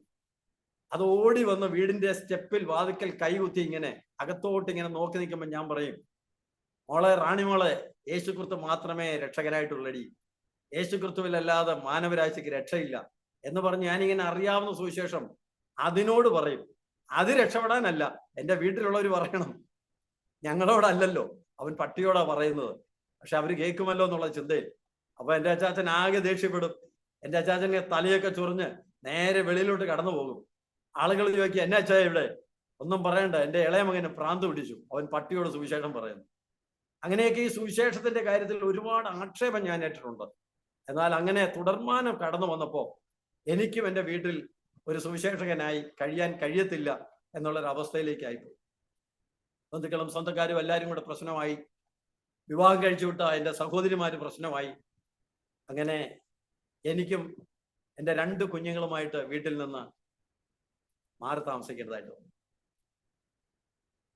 അങ്ങനെ ഞാൻ പുലിക്കോട്ടുപടി എന്ന് പറയുന്ന സ്ഥലത്ത് മാറി താമസിക്കുകയും അവിടെ വെച്ച് ഒരു നൈറ്റ് പ്രയറിലാണ് സ്വർഗത്തിലെ ദൈവം എന്നെ ശുശ്രൂഷയിലേക്ക്, എന്ന് പറഞ്ഞാൽ ഭൂതശാന്തി ശുശ്രൂഷയിലേക്ക് സ്വർഗത്തിലെ ദൈവം എനിക്കൊരു അഭിഷേകം തന്ന് എന്നെ വേർതിരിക്കുന്നു. അങ്ങനെ ഞാൻ സുവിശേഷ പ്രവർത്തനം തുടർന്നു. അനേക ഇടങ്ങളിൽ ഞാൻ ട്രാക്ട് കൊടുക്കാനും സുവിശേഷം പറയാനും പോകാൻ തുടങ്ങി. ഈ സമയം എൻ്റെ സാമ്പത്തിക നിലവാരം എല്ലാം തകർന്നു. എൻ്റെ വൈഫിന് ആ സമയത്തുണ്ടായിരുന്ന സ്വർണങ്ങളും എല്ലാം വിറ്റ് സത്യം പറഞ്ഞാൽ ഒന്നുമില്ലാത്തൊരവസ്ഥയിലേക്ക് ആയി. കുഞ്ഞുങ്ങളെ രണ്ടുപേരെ, മോളന്ന് നേഴ്സറിയിൽ പഠിക്കുന്നു, ഇളയ കുഞ്ഞ് തീരെ കുഞ്ഞാണ്. ഒരു ഗ്ലാസ് പാല് കുഞ്ഞുങ്ങൾക്ക് കൊടുക്കുവാൻ നിവൃത്തിയില്ലാത്ത ഒരു സാഹചര്യത്തിലേക്ക് വന്നു. ആ സമയം എൻ്റെ സഹോദരങ്ങളുണ്ട്, എൻ്റെ ബന്ധുക്കളുണ്ട്, സ്വന്തക്കാരുണ്ട്, സഹായിക്കാൻ കഴിയുന്നവരുണ്ട്. ഇവരാരും, ഞാനൊരു ബന്ധക്കോസുകാരനായതുകൊണ്ട് എൻ്റെ വീട്ടിൽ കയറാത്ത ഒരു സാഹചര്യമുണ്ട്. അന്ന് എന്ത് ചെയ്യണമെന്ന് അറിയാൻ കഴിയാതെ മാനസികമായി ഒരുപാട് പ്രയാസപ്പെടുമ്പോൾ ഒരു ഭർത്താവ് എന്നുള്ള നിലയിൽ, ഒരപ്പനെന്നുള്ള നിലയിൽ കുടുംബത്തിൻ്റെ ആ പ്രാരാബ്ദം എൻ്റെ ഹൃദയത്തെ വല്ലാതെ അലട്ടുന്ന ഒരു സമയം. ഞാൻ എന്ത് ചെയ്യണമെന്ന് അറിയാൻ കഴിയാതെ അങ്ങനെ നിൽക്കുമ്പോൾ എൻ്റെ ഒരു സുഹൃത്തിനോട് ഒരു ജോലിക്ക് വേണ്ടി പോയി അപേക്ഷിച്ചു. അദ്ദേഹത്തോട് ചോദിച്ചു. അദ്ദേഹം എന്നെ ഒരുപാട് ആവേശത്തോടെ ചങ്ങനാശ്ശേരി മാർക്കറ്റിലേക്ക് സുവിശേഷ പ്രവർത്തനത്തിന് വേണ്ടി ഉള്ള ആളാണ് ഞാൻ എന്ന് പറയുന്ന ആളാണ്. അപ്പൊ ഈ സുവിശേഷ പ്രവർത്തനം ചെയ്യുന്ന ഞാൻ പോയി ജോലി ചോദിക്കുന്നത് ശരിയല്ലെന്ന് തോന്നിയോണ്ട് ഞാൻ പറഞ്ഞു, ഞാൻ സുവിശേഷ പ്രവർത്തനം കഴിഞ്ഞുള്ള സമയമാണ് എൻ്റെ ജോലിക്ക് വേണ്ടി, സാമ്പത്തിക ബുദ്ധിമുട്ട് കൊണ്ടൊന്നും അല്ല എന്നുള്ള രീതിയിൽ പറഞ്ഞു. പക്ഷേ അദ്ദേഹം എനിക്ക് ജോലി തരാൻ തയ്യാറായില്ല. അദ്ദേഹം എന്നോട് ചോദിച്ച ഒരു ചോദ്യമുണ്ട്. കലപ്പയ്ക്ക് കൈവച്ചതിന് ശേഷം തിരിഞ്ഞു നോക്കുന്നവൻ ദൈവരാജ്യത്തിന് കൊള്ളാവുന്നതല്ലെന്ന് തനിക്ക് അറിയത്തില്ലേ? താൻ എന്നോട് സുവിശേഷം പറയാറുണ്ടല്ലോ. അപ്പൊ ഞാൻ പറഞ്ഞു, എനിക്ക് സമയമുള്ളത് കൊണ്ടൊരു ജോലി അന്വേഷിച്ചെന്നുള്ളതേ ഉള്ളൂ എന്ന് പറഞ്ഞ് ഞാൻ ഇങ്ങോട്ട് ഇറങ്ങാൻ തുടങ്ങിയപ്പോൾ അദ്ദേഹം എന്നെ പിടിച്ച് 10,000 രൂപ പിടിച്ചേൽപ്പിക്കുക എൻ്റെ ചെലവിന്. പക്ഷെ അതൊരു ലജ്ജാകരമായ അനുഭവമായതുകൊണ്ട് ഞാൻ കൈ കുടഞ്ഞ് പൈസ അവിടെ വെച്ചിട്ട് തിരിച്ച് ഞാൻ പോരുന്നു. അത് ഇന്ന് ഞാൻ നന്ദിയോടെ ഓർക്കുന്ന എൻ്റെ ഒരു ആത്മാർത്ഥ സുഹൃത്താണ്. ചങ്ങനാശ്ശേരിയിൽ മടുക്കമ്പോട്ടിൽ താമസിക്കുന്ന കുട്ടമ്പേരു സിബിച്ചൻ എന്ന് പറയുന്ന എൻ്റെ സഹോദരൻ. അദ്ദേഹത്തിന് റബ്ബർ പ്രൊഡക്റ്റ് ആണ് അദ്ദേഹത്തിൻ്റെ വർക്ക്. അദ്ദേഹത്തിന് എക്സ്പോർട്ടിങ് പരിപാടികളുണ്ട്. ആത്മാർത്ഥമായി അദ്ദേഹം എന്നെ സ്നേഹിച്ചത് കൊണ്ട് എന്നെ സഹായിക്കാൻ വേണ്ടി അദ്ദേഹം ചെയ്തതാണ്. പക്ഷേ ഞാൻ അദ്ദേഹത്തിൻ്റെ ആ സാമ്പത്തിക സഹായം നിരസിച്ചിട്ട് മടങ്ങിപ്പോയിരുന്നു. ഈ ഒരു കാര്യം ഞാൻ എൻ്റെ സുഹൃത്തിനോട് ഒരു ജോലി ചോദിക്കാൻ ലജ്ജയുള്ളത് കൊണ്ട് 7 ദിവസം ഉപവാസം പ്രഖ്യാപിച്ചതിന് 5-ാം ദിവസമാണ് ഞാൻ പോകുന്നത്. മടങ്ങി ഞാൻ നിരാശയോടെ വരിക. വീട്ടിൽ വരുമ്പോൾ എൻ്റെ ഭാര്യയ്ക്ക് തീർച്ചയായിട്ടും ഒരു ബോധ്യമുണ്ട്, ഞാൻ ചെന്ന് എൻ്റെ സുഹൃത്തായിരിക്കുന്ന സുബിച്ചനോട് ഒരു ജോലി ചോദിച്ചാൽ എന്നെ നിഷേധിക്കത്തില്ല. വളരെ പ്രതീക്ഷയോടെ ഇരിക്കുമ്പം എന്നോട് ചോദിച്ചു, എന്തു പറഞ്ഞു? ഞാനവിടെ പറഞ്ഞു, സോനി, അവർക്ക് നമ്മുടെ സാമ്പത്തിക ബുദ്ധിമുട്ട് അറിയത്തില്ല, കൽപ്പയ്ക്ക് ഏകിച്ചിട്ട് തിരിഞ്ഞു നോക്കുമ്പോൾ ദൈവരാജ്യത്തിന് കൊള്ളാവുന്നവനല്ലെന്ന് അറിയത്തില്ലേ എന്ന് അദ്ദേഹം ചോദിച്ചു. 10,000 രൂപ എൻ്റെ തന്നു, ഞാൻ മേടിച്ചില്ലെന്നു. അപ്പൊ സുനി എൻ്റെ അടുത്ത് പറഞ്ഞൊരു കാര്യമുണ്ട്, ആരുടെക്കെന്തെങ്കിലും നമ്മൾ അർഹതയില്ലാതെ മേടിക്കുന്ന നാണക്കേടാ, വേണ്ട, നമ്മളെ ദൈവം നടത്തും. സ്വർഗത്തിലെ ദൈവത്തിന്റെ സന്നിധിയിൽ ആ രാത്രിയിൽ ഞാൻ ഉപവാസത്തോടെ പ്രാർത്ഥിക്കുക. പിറ്റേ ദിവസവും ഞാൻ ഉപവാസത്തോടെ പ്രാർത്ഥിക്കുക. എനിക്കൊരൊറ്റ പ്രാർത്ഥനയുള്ളൂ, എൻ്റെ കർത്താവേ, എനിക്ക് എന്തെങ്കിലും ഒരു ജോലിയും കൂടെ തരണം. കാരണം കുടുംബത്തിന്റെ അവസ്ഥ, പാല് മേടിക്കാൻ പോലും പൈസ ഇല്ലാത്ത അവസ്ഥ. അങ്ങനെ പ്രാർത്ഥിക്കുമ്പോൾ ഒരു ദിവസം വെളുപ്പാങ്കാലം 5:32 ഞാൻ എൻ്റെ പഴയ ബൈബിളിൽ അടയാളപ്പെടുത്തിയ സമയം കൊണ്ടിട്ടിരിക്കുന്നു, അതുകൊണ്ട് ആ കറക്റ്റ് സമയം പറഞ്ഞത്. എന്നോട് ഒരു ശബ്ദം, ഒരു ചോദ്യം, എൻ്റെ വേല നിനക്ക് വേലയല്ലേ? ഞാൻ വൈഫിനെ വിളിച്ചു പറഞ്ഞു, സുനി, ഇനി ജോലിക്ക് വേണ്ടി ഒരിക്കലും പ്രാർത്ഥിക്കരുത്. എന്നോട് ചോദിച്ചു, അതെന്താ? ഞാൻ പറഞ്ഞു, ദൈവം എന്നോട് ഇങ്ങനെ ചോദിക്കും. അങ്ങനെ പിന്നെയും വളരെ സാമ്പത്തികമായിട്ട് ബുദ്ധിമുട്ടി കഴിയുന്ന ആ സാഹചര്യത്തിൽ ഒരു ദിവസം രാത്രിയിൽ ഞാൻ കിടന്നുറങ്ങുമ്പോൾ ഒരു സ്വപ്നം ഞാൻ കാണുകയാണ്. എന്നോട് ഒരു ശബ്ദം പറയുക, നിന്നെ ഞാൻ സ്വന്തം ദേശത്തേക്ക് മടക്കി വരുത്താൻ പോവുകയാണ്. അന്ന് എൻ്റെ തീക്ഷ്ണതയിൽ ഞാൻ വിചാരിച്ചു ഞാൻ മരിച്ചു സ്വർഗത്തിലേക്ക് പോകുന്നതായിരിക്കാം. പുറകെ എന്നെ ഒരു സ്വപ്നം കാണിക്കുകയാണ്, ഒരു വലിയ ഹാള്. ആ ഹാളിൽ ഞാനിരുന്ന് പ്രസംഗിക്കുന്നു. ഒരു പറ്റം ചെറുപ്പക്കാർ മുട്ടുമടക്കിരുന്ന് ആരാധിക്കുന്നു. ഞാൻ ചാടി ഉണർന്നു, പ്രാർത്ഥിച്ചു. വൈഫിനോട് ഞാൻ പറഞ്ഞു, ഞാനിങ്ങനെ ഒരു ശബ്ദം കേട്ടു, ഞാനിങ്ങനെ ഒരു കാര്യം കണ്ടു, മരിക്കാനായിരിക്കും, നീ ഭയപ്പെടേണ്ട, ഞാൻ മരിച്ചാലും കുഞ്ഞുങ്ങളെ നിന്നെ ദൈവം സംരക്ഷിക്കും. ഞങ്ങൾ ഒരുമിച്ച് കരഞ്ഞു, ഒരുമിച്ച് പ്രാർത്ഥിച്ചു. കർത്താവിന്റെ ദാസന്റെ അടുത്ത് ഞങ്ങൾ ചെന്നു.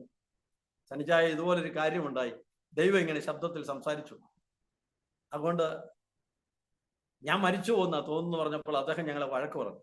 ഞാൻ പറഞ്ഞു, ദൈവത്തിന്റെ ഒരുപാട് വാഗ്ദത്തങ്ങളുണ്ട്, അങ്ങനെ ഒന്നും ചിന്തിക്കരുത് എന്നൊക്കെ പറഞ്ഞ് ഞങ്ങളെ ആശ്വസിപ്പിച്ച് പ്രാർത്ഥിച്ച് പറഞ്ഞയച്ചു. ദൈവകൃപയാൽ ഞാൻ ആ മാറി താമസിച്ച ഭവനത്തിൽ 1.25 വർഷമായപ്പം എനിക്ക് മടങ്ങി വരാനുള്ള ഒരവസ്ഥ എൻ്റെ വീട്ടിൽ ഒരുങ്ങുകയും അച്ചാച്ചൻ എന്നെ തിരിച്ച് വീട്ടിലേക്ക് വിളിക്കാനും ഇടയായി. അങ്ങനെ കടന്നു വന്നു. ഞാൻ അവിടെ താമസിച്ചുകൊണ്ട് തന്നെ വചനം പഠിക്കാൻ 3 വർഷം വചനം പഠിക്കാൻ വേണ്ടി കടന്നുപോയി. വചനം പഠിച്ചു, ദേശത്ത് സുവിശേഷ പ്രവർത്തനം തുടങ്ങി. അങ്ങനെ 2006 ജൂലൈ 3-ാം തീയതി ചങ്ങനാശ്ശേരി ബോട്ടിയെട്ടിയിൽ 4 ക്രിമിനൽ പശ്ചാത്തലമുള്ള ആളുകളടക്കം 8 പേരെ സ്നാനപ്പെടുത്താൻ സ്വർഗത്തിലെ ദൈവം സഹായിച്ചു. അതിലൊരാൾ 2 കൊലക്കേസിൽ പ്രതിയായിരുന്നു, മറ്റുള്ളവരൊക്കെ അനേക ക്രിമിനൽ കേസുകളിൽ പ്രതിയായിരുന്നു. അങ്ങനെ സ്വർഗത്തിലെ ദൈവം ഞാൻ എവിടെ നശിച്ചോ അതേ ദേശത്ത് എന്നെ ഒരു പ്രവർത്തനത്തിനായി വേർതിരിച്ചു. 2006 അവിടെ ഞാൻ പ്രവർത്തനം തുടങ്ങി. ദൈവം എന്നെ ഒരു ഹോള് സ്വപ്നം കാണിച്ചു എന്ന് ഞാൻ പറഞ്ഞു. അതേ ഹോള് എൻ്റെ മറ്റൊരു സുഹൃത്ത് മുഖാന്തരം ചങ്ങനാശ്ശേരി മുനിസിപ്പാലിറ്റിയുടെ ബിൽഡിങ്ങിനകത്ത് ഞാൻ അവിടെ പോയി കാണാനും, എൻ്റെ സുഹൃത്ത് സജി എന്ന് പറയുന്നൊരു സഹോദരൻ ഞാനും കൂടെ കടന്നു എന്ന് പ്രാർത്ഥിച്ച് ആ ഹോള് മുനിസിപ്പാലിറ്റിയുടെ കയ്യിൽ നിന്ന് എടുത്ത് അന്നു മുതൽ ഇന്ന് വരെ അവിടെ ആരാധന നടത്താനും സ്വർഗത്തിലെ ദൈവം വഴിയൊരുക്കി. തുടർമാനമുള്ള ആ പ്രവർത്തനങ്ങളുടെ നടുവിൽ എനിക്ക് സ്വർഗത്തിലെ ദൈവം ആ 2 പ്രവർത്തനം എനിക്ക് അത്ഭുതം ചെയ്തു. 1, എൻ്റെ പെങ്ങളുടെ സൗഖ്യം. 2, എന്നെ ഞാൻ അറിയാത്ത കേസിൽ നിന്ന് ജയിലിനകത്ത് പോയ അവസ്ഥയിൽ നിന്ന് എനിക്ക് വിടുതൽ. തീർന്നില്ല, തുടർമാനം ദൈവം എന്നോട് കൂടെ ഇരുന്നു. ഞാൻ എൻ്റെ ചേട്ടൻ്റെ വീട്ടിൽ വന്നിട്ട് എൻ്റെ കുടുംബത്തിലൂടെ ഒരു ദിവസം രാത്രി പോകുമ്പോൾ ഭയങ്കര മഴ. ഒരു ഇട റോഡിൽ കൂടെ സ്കൂട്ടർ ഓടിച്ച് ഞാനും വൈഫും കൂടെ പോകുന്നു, കുഞ്ഞുങ്ങൾ മാത്രമേ ഉള്ളൂ വീട്ടിൽ. അതുകൊണ്ട് മഴയും കാറ്റും ഒക്കെ കഴിഞ്ഞ സമയത്ത് ഒരു ചെറിയ ചാറ്റലുണ്ട്. ഞങ്ങൾ അങ്ങോട്ട് പോകുന്ന സമയം വഴിയിൽ കയറി അങ്ങോട്ട് ഓടിച്ചെല്ലുകയും ഒരു മരം ഒടിഞ്ഞു കിടക്കുന്നു. താഴെ കൂടെ ലൈൻ കമ്പി പൊട്ടി ഇങ്ങനെ തൂങ്ങി മരത്തേൽ തൂങ്ങി കിടക്കും. ഞാൻ നോക്കിയപ്പോൾ യാതൊരു രക്ഷയില്ല. വൈഫിനോട് ഞാൻ പറഞ്ഞു, ആകെ പെട്ടല്ലോ, വണ്ടിയിൽ നിന്ന് ഇറങ്ങാനും പറ്റത്തില്ലല്ലോ, കമ്പിയുടെ മുകളിലാണ് വണ്ടി. ഞാനൊരു സൈഡിലോട്ട് വൈഫിനെ പതുക്കെ ഇറക്കി ഒരു വീട്ടിലിട്ട് കടത്തി വിട്ടു. അവരോട് ഞാൻ വിളിപ്പിക്കാൻ പറഞ്ഞു. അവര് വിളിച്ചിട്ട് ഇലക്ട്രിസിറ്റി ബോർഡിൽ നിന്ന് യാതൊരു പ്രതികരണവും ഉണ്ടാകുന്നില്ല. തുടർമാനം എന്ത് ചെയ്യുന്നു അറിയാൻ കഴിയാതെ ഞാൻ പതുക്കെ കാലുകുത്തി വണ്ടി പുറകോട്ടെടുത്തു. ഷോക്ക് അടിച്ചെങ്കിലും സ്വർഗത്തിലെ ദൈവം മരണം സംഭവിക്കാതെ അവിടെ നിന്നും എന്നെ വിടുവിച്ചു. ഞങ്ങൾ ഇപ്പറ വന്നതിന് ശേഷം അവിടെ കൂടി വന്ന ആളുകളെല്ലാം റോഡ് കമ്പ് വെച്ച് ബ്ലോക്ക് ചെയ്തതിന് ശേഷമാണ് ഇലക്ട്രിസിറ്റി ബോർഡുകാർ വന്നതും ലൈൻ ഓഫാക്കിയത്. ആ ഒരു മരണത്തിൽ നിന്നും വിടുവിച്ചതിന് ശേഷം പിന്നെയും സ്വർഗത്തിലെ ദൈവം എന്നോട് കൂടെ ഇരുന്നു. ഒരിക്കൽ എൻ്റെ ഏറ്റവും ഇളയ സഹോദരിയുടെ ഭവനത്തിൽ അദ്ദേഹം കുവൈറ്റിലേക്ക് ജോലിക്കായി പോകുന്നതിന്റെ തലേ ദിവസം എനിക്ക് പിറ്റേ ദിവസം സമയമില്ലാത്തതുകൊണ്ട് ഞങ്ങൾ മുട്ടാർ എന്ന് പറയുന്ന പ്രദേശത്ത് പോയിട്ട് മടങ്ങി വരികയാ. രാത്രിയിൽ എനിക്ക് മീറ്റിംഗ് ഉണ്ട്. പെട്ടെന്ന് കടന്ന് വണ്ടിയുടെ അടുത്തോട്ട് വരുന്ന സമയം തെന്നി ഞാൻ ആ തോട്ടിലോട്ട് വീഴുകയും നിറഞ്ഞു കിടന്ന തോട്ടിൽ നീന്തറിയാൻ കഴിയാത്ത ഞാൻ താഴേക്ക് മുങ്ങിപ്പോവുകയും ചെയ്തു. മുങ്ങിപ്പോയത് ഒരിടത്ത്, പൊങ്ങിയത് മറ്റൊരിടത്ത്. ഒഴുക്കിൽ വേറൊരിടത്ത് ഞാൻ പൊങ്ങി വരുമ്പം വൈഫ് കിടന്ന് നിലവിളിക്കുക. നീന്തറിയാൻ കഴിയാത്ത ഞാൻ എങ്ങനെ നീന്തി കരയോട് അടുത്ത് വന്നു എന്ന് എനിക്കറിയത്തില്ല. സ്വർഗത്തിലെ ദൈവം അങ്ങനെ വലിയൊരു അത്ഭുതത്തിലൂടെ അങ്ങനെ ഒരു മരണത്തിൽ നിന്നും എന്നെ ദൈവം വിടിവിക്കുവാനിടയായി. ശേഷം അവിടെ പ്രവർത്തനം തുടങ്ങുവാൻ കർത്താവ് സഹായിച്ചു. ന്യൂ ഇന്ത്യ ചർച്ച് ഓഫ് ഗോഡിലെ ഫൗണ്ടർ പ്രസിഡന്റ് ആയിരിക്കുന്ന പ്രിയ തമ്പിച്ചായൻ എൻ്റെ ആ പ്രവർത്തനം അറിഞ്ഞ് ഒരു ദിവസം എന്നെ അങ്ങോട്ട് ക്ഷണിക്കുകയും അദ്ദേഹവുമായിട്ടുള്ള സംഭാഷണത്തിൽ അദ്ദേഹം ചങ്ങനാശ്ശേരി മാർക്കറ്റിൽ ഒരുപാട് ഉപദ്രവം സഹിച്ചിട്ടുള്ളതാണ്. ദൈവം മോനെ നിന്നെയാണൊരു വിളക്ക് കൊളുത്തി അവിടെ നിർത്തിയിരിക്കുന്നത്. ആ വിളക്ക് കെട്ടുപോകാതെ നിന്നോട് കൂടെ ഞാനും കാണും, നമുക്ക് ഒരുമിച്ച് നിൽക്കാം എന്ന് അദ്ദേഹം പറയുവാനും ഞാൻ സഭയിൽ ഈ കാര്യം അവതരിപ്പിച്ചു. സഹോദരങ്ങൾ അതിന് സമ്മതിച്ചു. അങ്ങനെ തമ്പിച്ചായന്റെ പ്രവർത്തനവുമായിട്ട് ഞങ്ങൾ ഒരുമിച്ച് കൂടുവാനും ആ സ്ഥലത്ത് തുടർമാനം സ്ഥലം മാറ്റമില്ലാതെ ഒരു ദൈവദാസനായി അവിടെ പ്രവർത്തിക്കുവാനും സ്വർഗത്തിലെ ദൈവം എനിക്ക് വഴിയൊരുക്കി. തുടർമാനമുള്ള സമയങ്ങളിൽ കുഞ്ഞുങ്ങളെ ദൈവം പഠിപ്പിച്ചു. കുഞ്ഞുങ്ങളെ പഠിക്കുവാൻ ദൈവം അവസരങ്ങൾ ഒരുക്കി.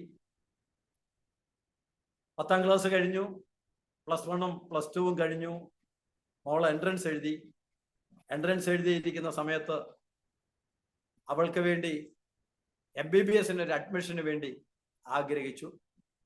MBBSന് വേണ്ടി അഡ്മിഷന് വേണ്ടി ആഗ്രഹിക്കുമ്പോൾ ഞാൻ എറണാകുളത്ത് ഒരു ഏജൻസി ആയിട്ട് പോയി സംസാരിക്കുവാനിടയാകുന്ന സമയത്ത് എൻ്റെ കയ്യിലുള്ളത് വെറും 13,500 രൂപ മാത്രം.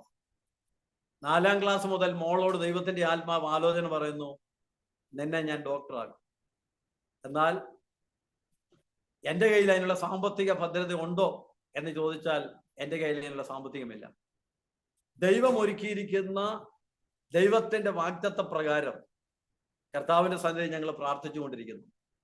അങ്ങനെ ഞാൻ നിഷൻ എന്ന് പറഞ്ഞ ഒരു ഏജൻസിയോട് അവിടെ ചെന്ന് സംസാരിച്ചു. അവര് റഷ്യയിൽ അഡ്മിഷൻ റെഡിയാക്കാമെന്ന് പറഞ്ഞു.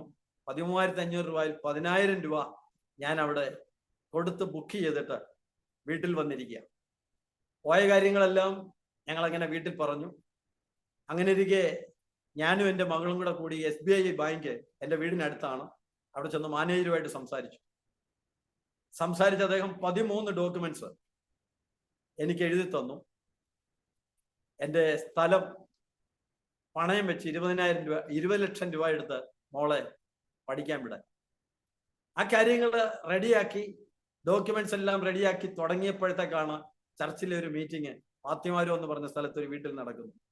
ആ രാത്രിയിൽ ഞാൻ പ്രസംഗിച്ചുകൊണ്ടിരിക്കുമ്പോൾ ദൈവത്തിന്റെ ആത്മാവെന്നെ പ്രസംഗ വിഷയത്തിൽ നിന്ന് മാറ്റിയിട്ട് ഒരു ചോദ്യം എന്നോട് ചോദിച്ചു.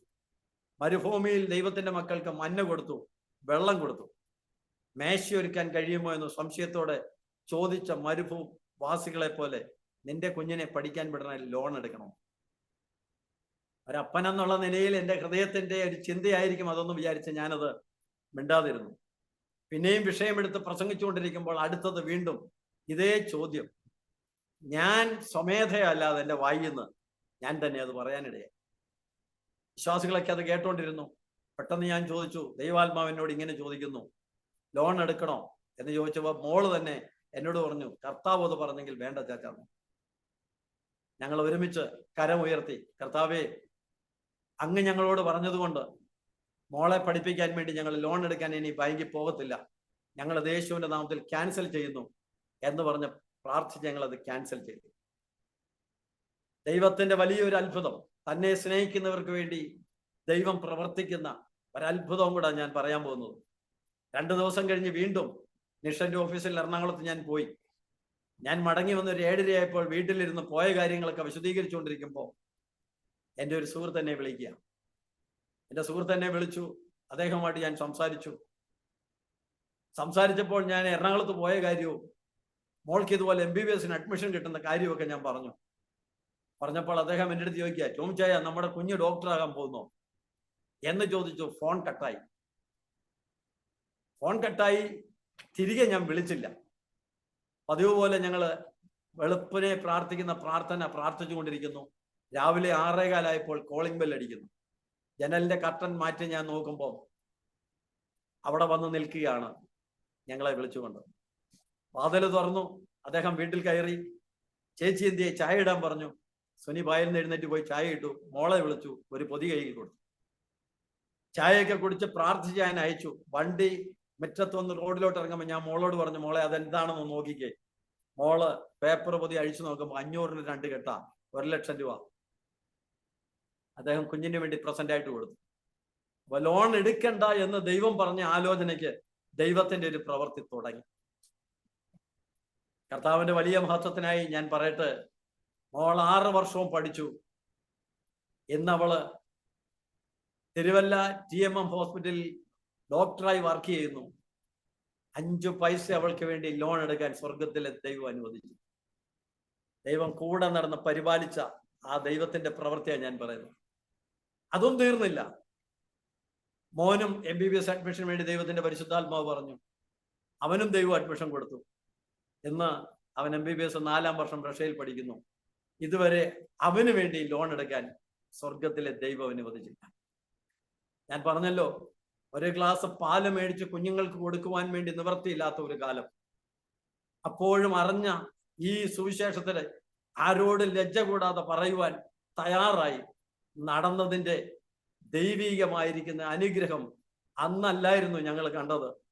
കർത്താവിന് വേണ്ടി ഇറങ്ങിയതിന്റെ പ്രവൃത്തി പിന്നാലെയുള്ള കാലഘട്ടങ്ങളിൽ സ്വർഗത്തിലെ ദൈവം ചെയ്യുവാൻ തുടങ്ങി. ഞാനൊരു കാലത്ത് വീട്ടിൽ അച്ചാച്ചൻ ഇങ്ങനെ മദ്യപിക്കുന്ന സ്വഭാവം ഉണ്ടായിരുന്നു, ഞാൻ പറഞ്ഞല്ലോ. സ്വസ്ഥതയും സമാധാനവും ഇല്ലാത്ത സമയത്ത് ചങ്ങനാശ്ശേരി അതിരൂപത പള്ളിയുടെ സെമിത്തേരിയുടെ പരിസരത്ത് ആ മൈതാനത്ത് പോയി ആകാശത്തോട് നോക്കി രാത്രിയിൽ കിടക്കുന്ന സമയമുണ്ട്. അച്ചാച്ചനൊന്ന് ഉറങ്ങിക്കഴിഞ്ഞാൽ മാത്രമേ വീട്ടിൽ വന്നാൽ സ്വസ്ഥമായിട്ടൊന്ന് കിടന്ന് ഉറങ്ങാൻ പറ്റത്തുള്ളൂ. അല്ലെങ്കിൽ എൻ്റെ സ്വഭാവവും ഞാൻ എന്തെങ്കിലുമൊക്കെ പറയും, അച്ചാച്ചനും പറയും. അപ്പൊ പിന്നെ വീട്ടിൽ ആ കലഹമാവും. അതുകൊണ്ട് അമ്മച്ചിയുടെ നിലവിളി കാണാൻ കഴിയാത്തത് കൊണ്ടൊന്ന് കിടക്കുമ്പോൾ ആകാശത്തേക്ക് ഞാൻ നോക്കി അങ്ങനെ നക്ഷത്രങ്ങളെ എണ്ണി കിടക്കുമ്പോൾ ആകാശത്തൂടെ ഫ്ലൈറ്റ് പോകുമ്പോൾ ഞാൻ ചിന്തിച്ചിട്ടുണ്ട്, എൻ്റെ കർത്താവേ, എൻ്റെ ജീവിതത്തിൽ എൻ്റെ വിദ്യാഭ്യാസം ഇത്രയ്ക്കേ ഉള്ളൂ. എൻ്റെ ജീവിതത്തിൽ മറ്റു പറയുവാൻ വേണ്ടി ഒന്നുമില്ല. അനേകർ ഫ്ലൈറ്റിൽ യാത്ര ചെയ്യുന്നു. എൻ്റെ ജീവിതത്തിൽ എന്നെങ്കിലും എനിക്കൊന്ന് ഫ്ലൈറ്റിൽ കയറാൻ കഴിയുമോ?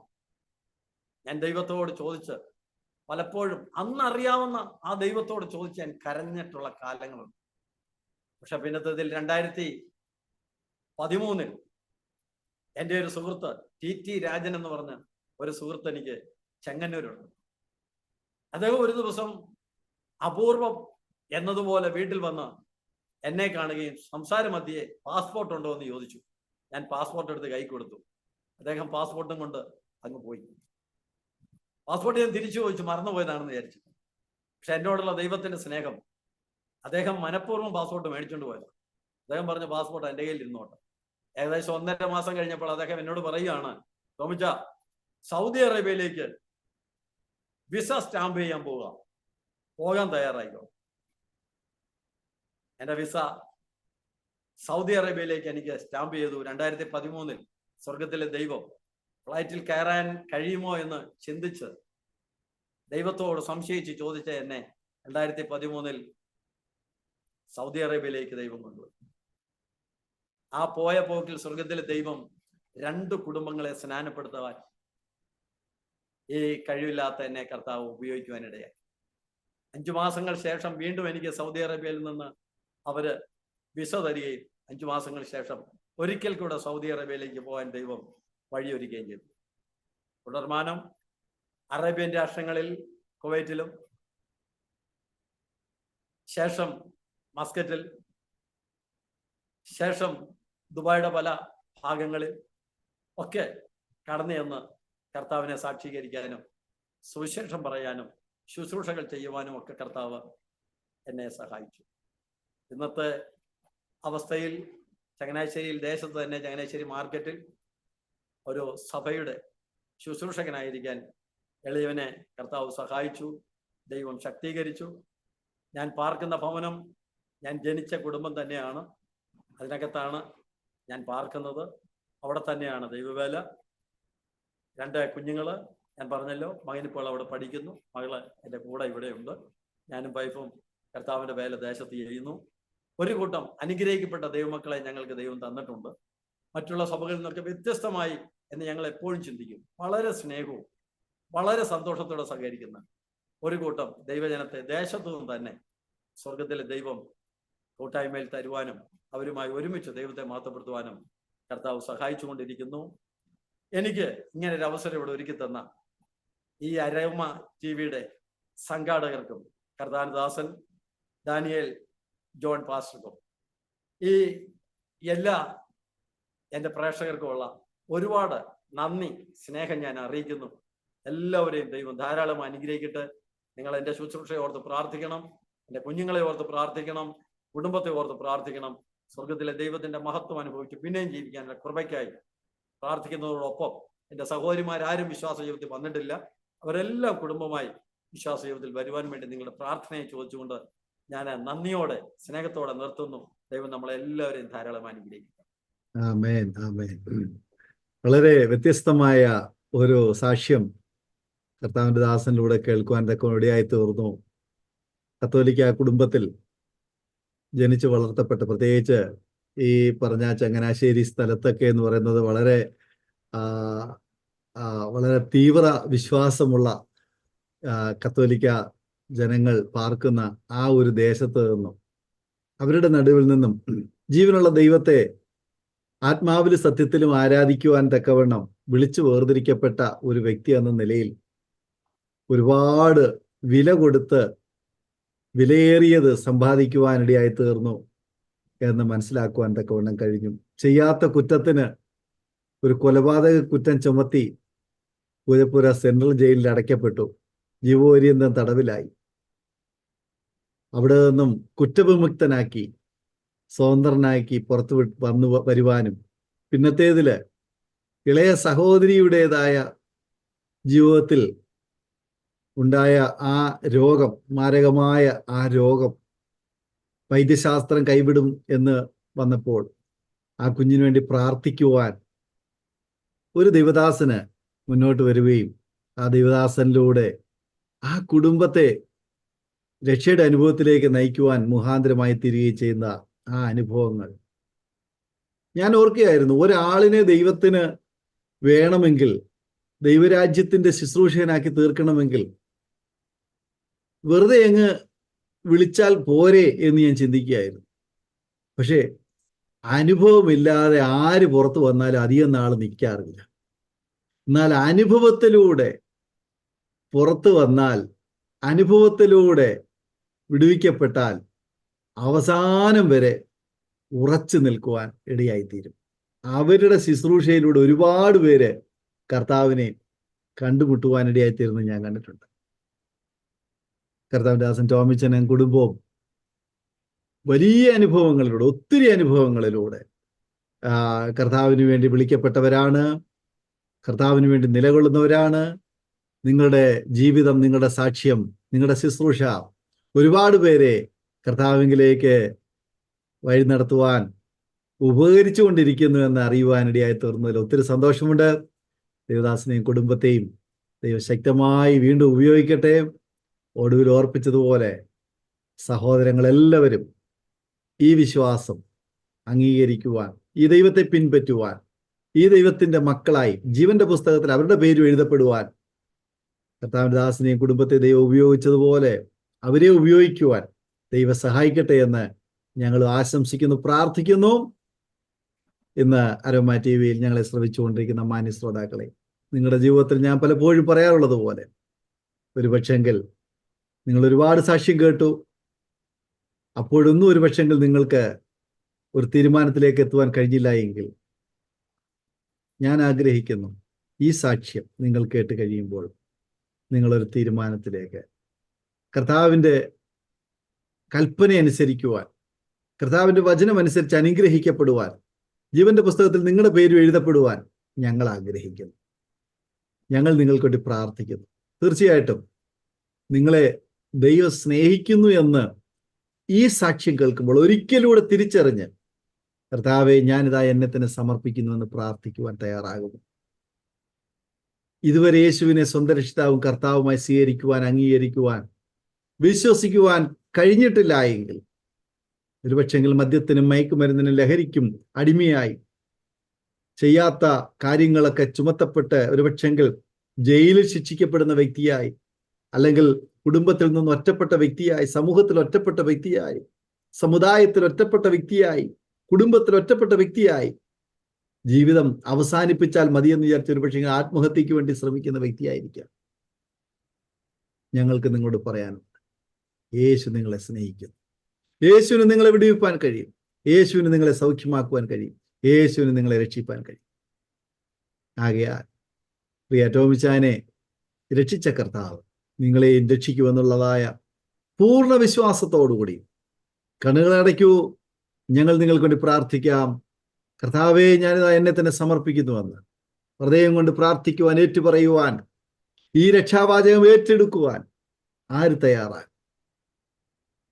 പ്രാർത്ഥിക്കാം. നമുക്ക് ഒരുമിച്ച് പ്രാർത്ഥിക്കുമ്പോൾ കർത്താവിന്റെ ദാസൻ പ്രിയ ടോമി ചായൻ അരോമ ടിവിയിലെ ശ്രോതാക്കൾക്ക് വേണ്ടി ഒരു നിമിഷം പ്രാർത്ഥന സഹായിച്ചു പ്രാർത്ഥിക്കും.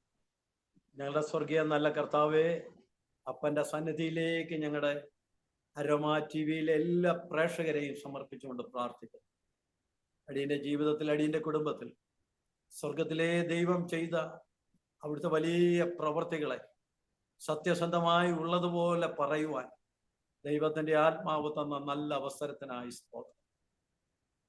അടിയന്റെ ഈ സാക്ഷ്യം, അടിയന്റെ ജീവിതത്തിൽ ദൈവം ഇറങ്ങി വന്ന് പ്രവർത്തിച്ച മേഖലകൾ, അതേ അവസ്ഥകളിലുള്ള അനേകം ആളുകൾ ഒരുപക്ഷെ കേൾക്കുന്നുവെങ്കിൽ പരിശുദ്ധാത്മാവെ, അവരുടെയൊക്കെ ഹൃദയത്തിന്റെ വേദനകളെ, പ്രയാസങ്ങളെ മാറ്റുവാൻ ഈ സമയം അങ്ങ് അവരെ തൊടുമാറാകണമേ.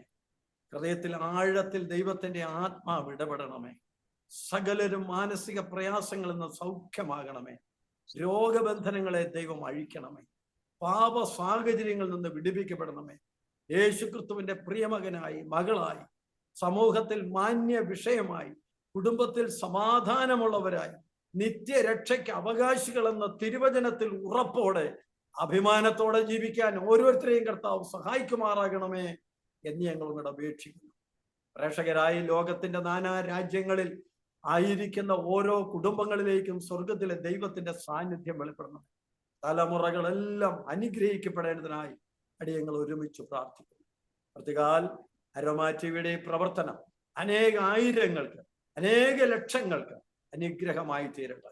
കർത്താവിന്റെ ദാസനെയും കുടുംബമായി പ്രവർത്തനത്തോടെ ദൈവം അനുഗ്രഹിക്കണം. മഹത്വം അങ്ങെടുക്കണം. പ്രാർത്ഥന ഘടനായി സ്തോത്രം. യേശുവിൻ നാമത്തിൽ തന്നെ ആമേൻ. ആമേൻ. താങ്ക് യു കർത്താവിന്റെ ദാസൻ പ്രിയ ടോമി ചായൻ. ഇത്രത്തോളം സമയം അനുഗ്രഹിക്കപ്പെട്ട ജീവിതാനുഭവവും അനുഭവ സാക്ഷ്യവും പങ്കുവയ്ക്കുവാൻ അരോമ ടിവിയിലെ പ്രേക്ഷകരോടൊപ്പം സമയം ചെലവഴിച്ചതിന് കർത്താവിന്റെ ദാസനുള്ളതായ നന്ദി, സ്നേഹം അറിയിക്കുന്നു. കർത്താവ് ധാരാളമായി അനുഗ്രഹിക്കുമാറാകട്ടെ. ശക്തമായി കർത്താവിന് വേണ്ടി ഇനിയും നിലകൊള്ളേണ്ടി ഉപയോഗിക്കട്ടെ. അതുപോലെ തന്നെ ഞങ്ങളെ ശ്രമിച്ചുകൊണ്ടിരുന്ന മാന്യ ശ്രോതാക്കളുള്ളതായ നന്ദി, സ്നേഹം അറിയിക്കുന്നു. നിങ്ങളെയും കർത്താവ് അനുഗ്രഹിക്കട്ടെ. ഈ സാക്ഷ്യം നിങ്ങൾക്ക് അനുഗ്രഹമായി തീർന്നുവെങ്കിൽ തീർച്ചയായിട്ടും നിങ്ങളുടെ സുഹൃത്തുക്കൾക്ക്, പ്രിയപ്പെട്ടവർക്ക് ഷെയർ ചെയ്ത് കൊടുക്കുക. അവർ കേൾക്കട്ടെ, അനുഗ്രഹിക്കപ്പെടട്ടെ. നിങ്ങൾക്കൊരു പ്രാർത്ഥനാ വിഷയമുണ്ടെങ്കിൽ സ്ക്രീനിൽ കാണുന്ന നമ്പറിൽ ഞങ്ങൾക്ക് വാട്സപ്പ് ചെയ്യുക. ഞങ്ങൾ നിങ്ങളുടെ വിഷയങ്ങൾക്ക് വേണ്ടി പ്രാർത്ഥിക്കും. കർത്താവ് നമ്മെ സഹായിക്കട്ടെ. അടുത്ത അനുഗ്രഹിക്കപ്പെട്ട ഒരു വീഡിയോയുമായി വീണ്ടും കാണുവരെയും എല്ലാവർക്കും good bye. God bless you all. ഓർമ്മയുടെ മനോരഥത്തിൽ മായാത്ത ഓർമ്മയ്ക്കായി അരോമ മാട്രിമോണിയിൽ നിന്നും ജീവിത പങ്കാളിയെ കണ്ടെത്തൂ. നിങ്ങൾ ഒരു ക്രിസ്തീയ ജീവിത പങ്കാളിയെ അന്വേഷിക്കുകയാണോ? അതോ മക്കൾക്ക് അനുയോജ്യമായ ഒരു തക്ക തുണയ്ക്ക് വേണ്ടി പ്രാർത്ഥിക്കുന്ന വ്യക്തിയാണോ? എങ്കിൽ അരോമ മാട്രിമോണി നിങ്ങൾക്ക് വേണ്ടിയാണ്. ഇന്നു തന്നെ സൗജന്യമായി രജിസ്റ്റർ ചെയ്യൂ. അരോമ മാട്രിമോണിയുടെ പ്രത്യേകതകൾ: രജിസ്ട്രേഷൻ തികച്ചും സൗജന്യം. ലോകത്തെവിടെയുമുള്ള അനുയോജ്യമായ ക്രിസ്തീയ ജീവിത പങ്കാളിയെ തിരഞ്ഞെടുക്കാം. വിവാഹം നടക്കുന്നതുവരെ സർവീസ് ലഭിക്കുന്നു. ഏറ്റവും ചെറിയ പാക്കേജുകളും തിരഞ്ഞെടുക്കാം. അരോമ മാട്രിമോണി നിങ്ങൾക്കായി ഒരുക്കുന്നു വിവാഹം പരമാനന്ദം. Email aroma matrimony2020@gmail.com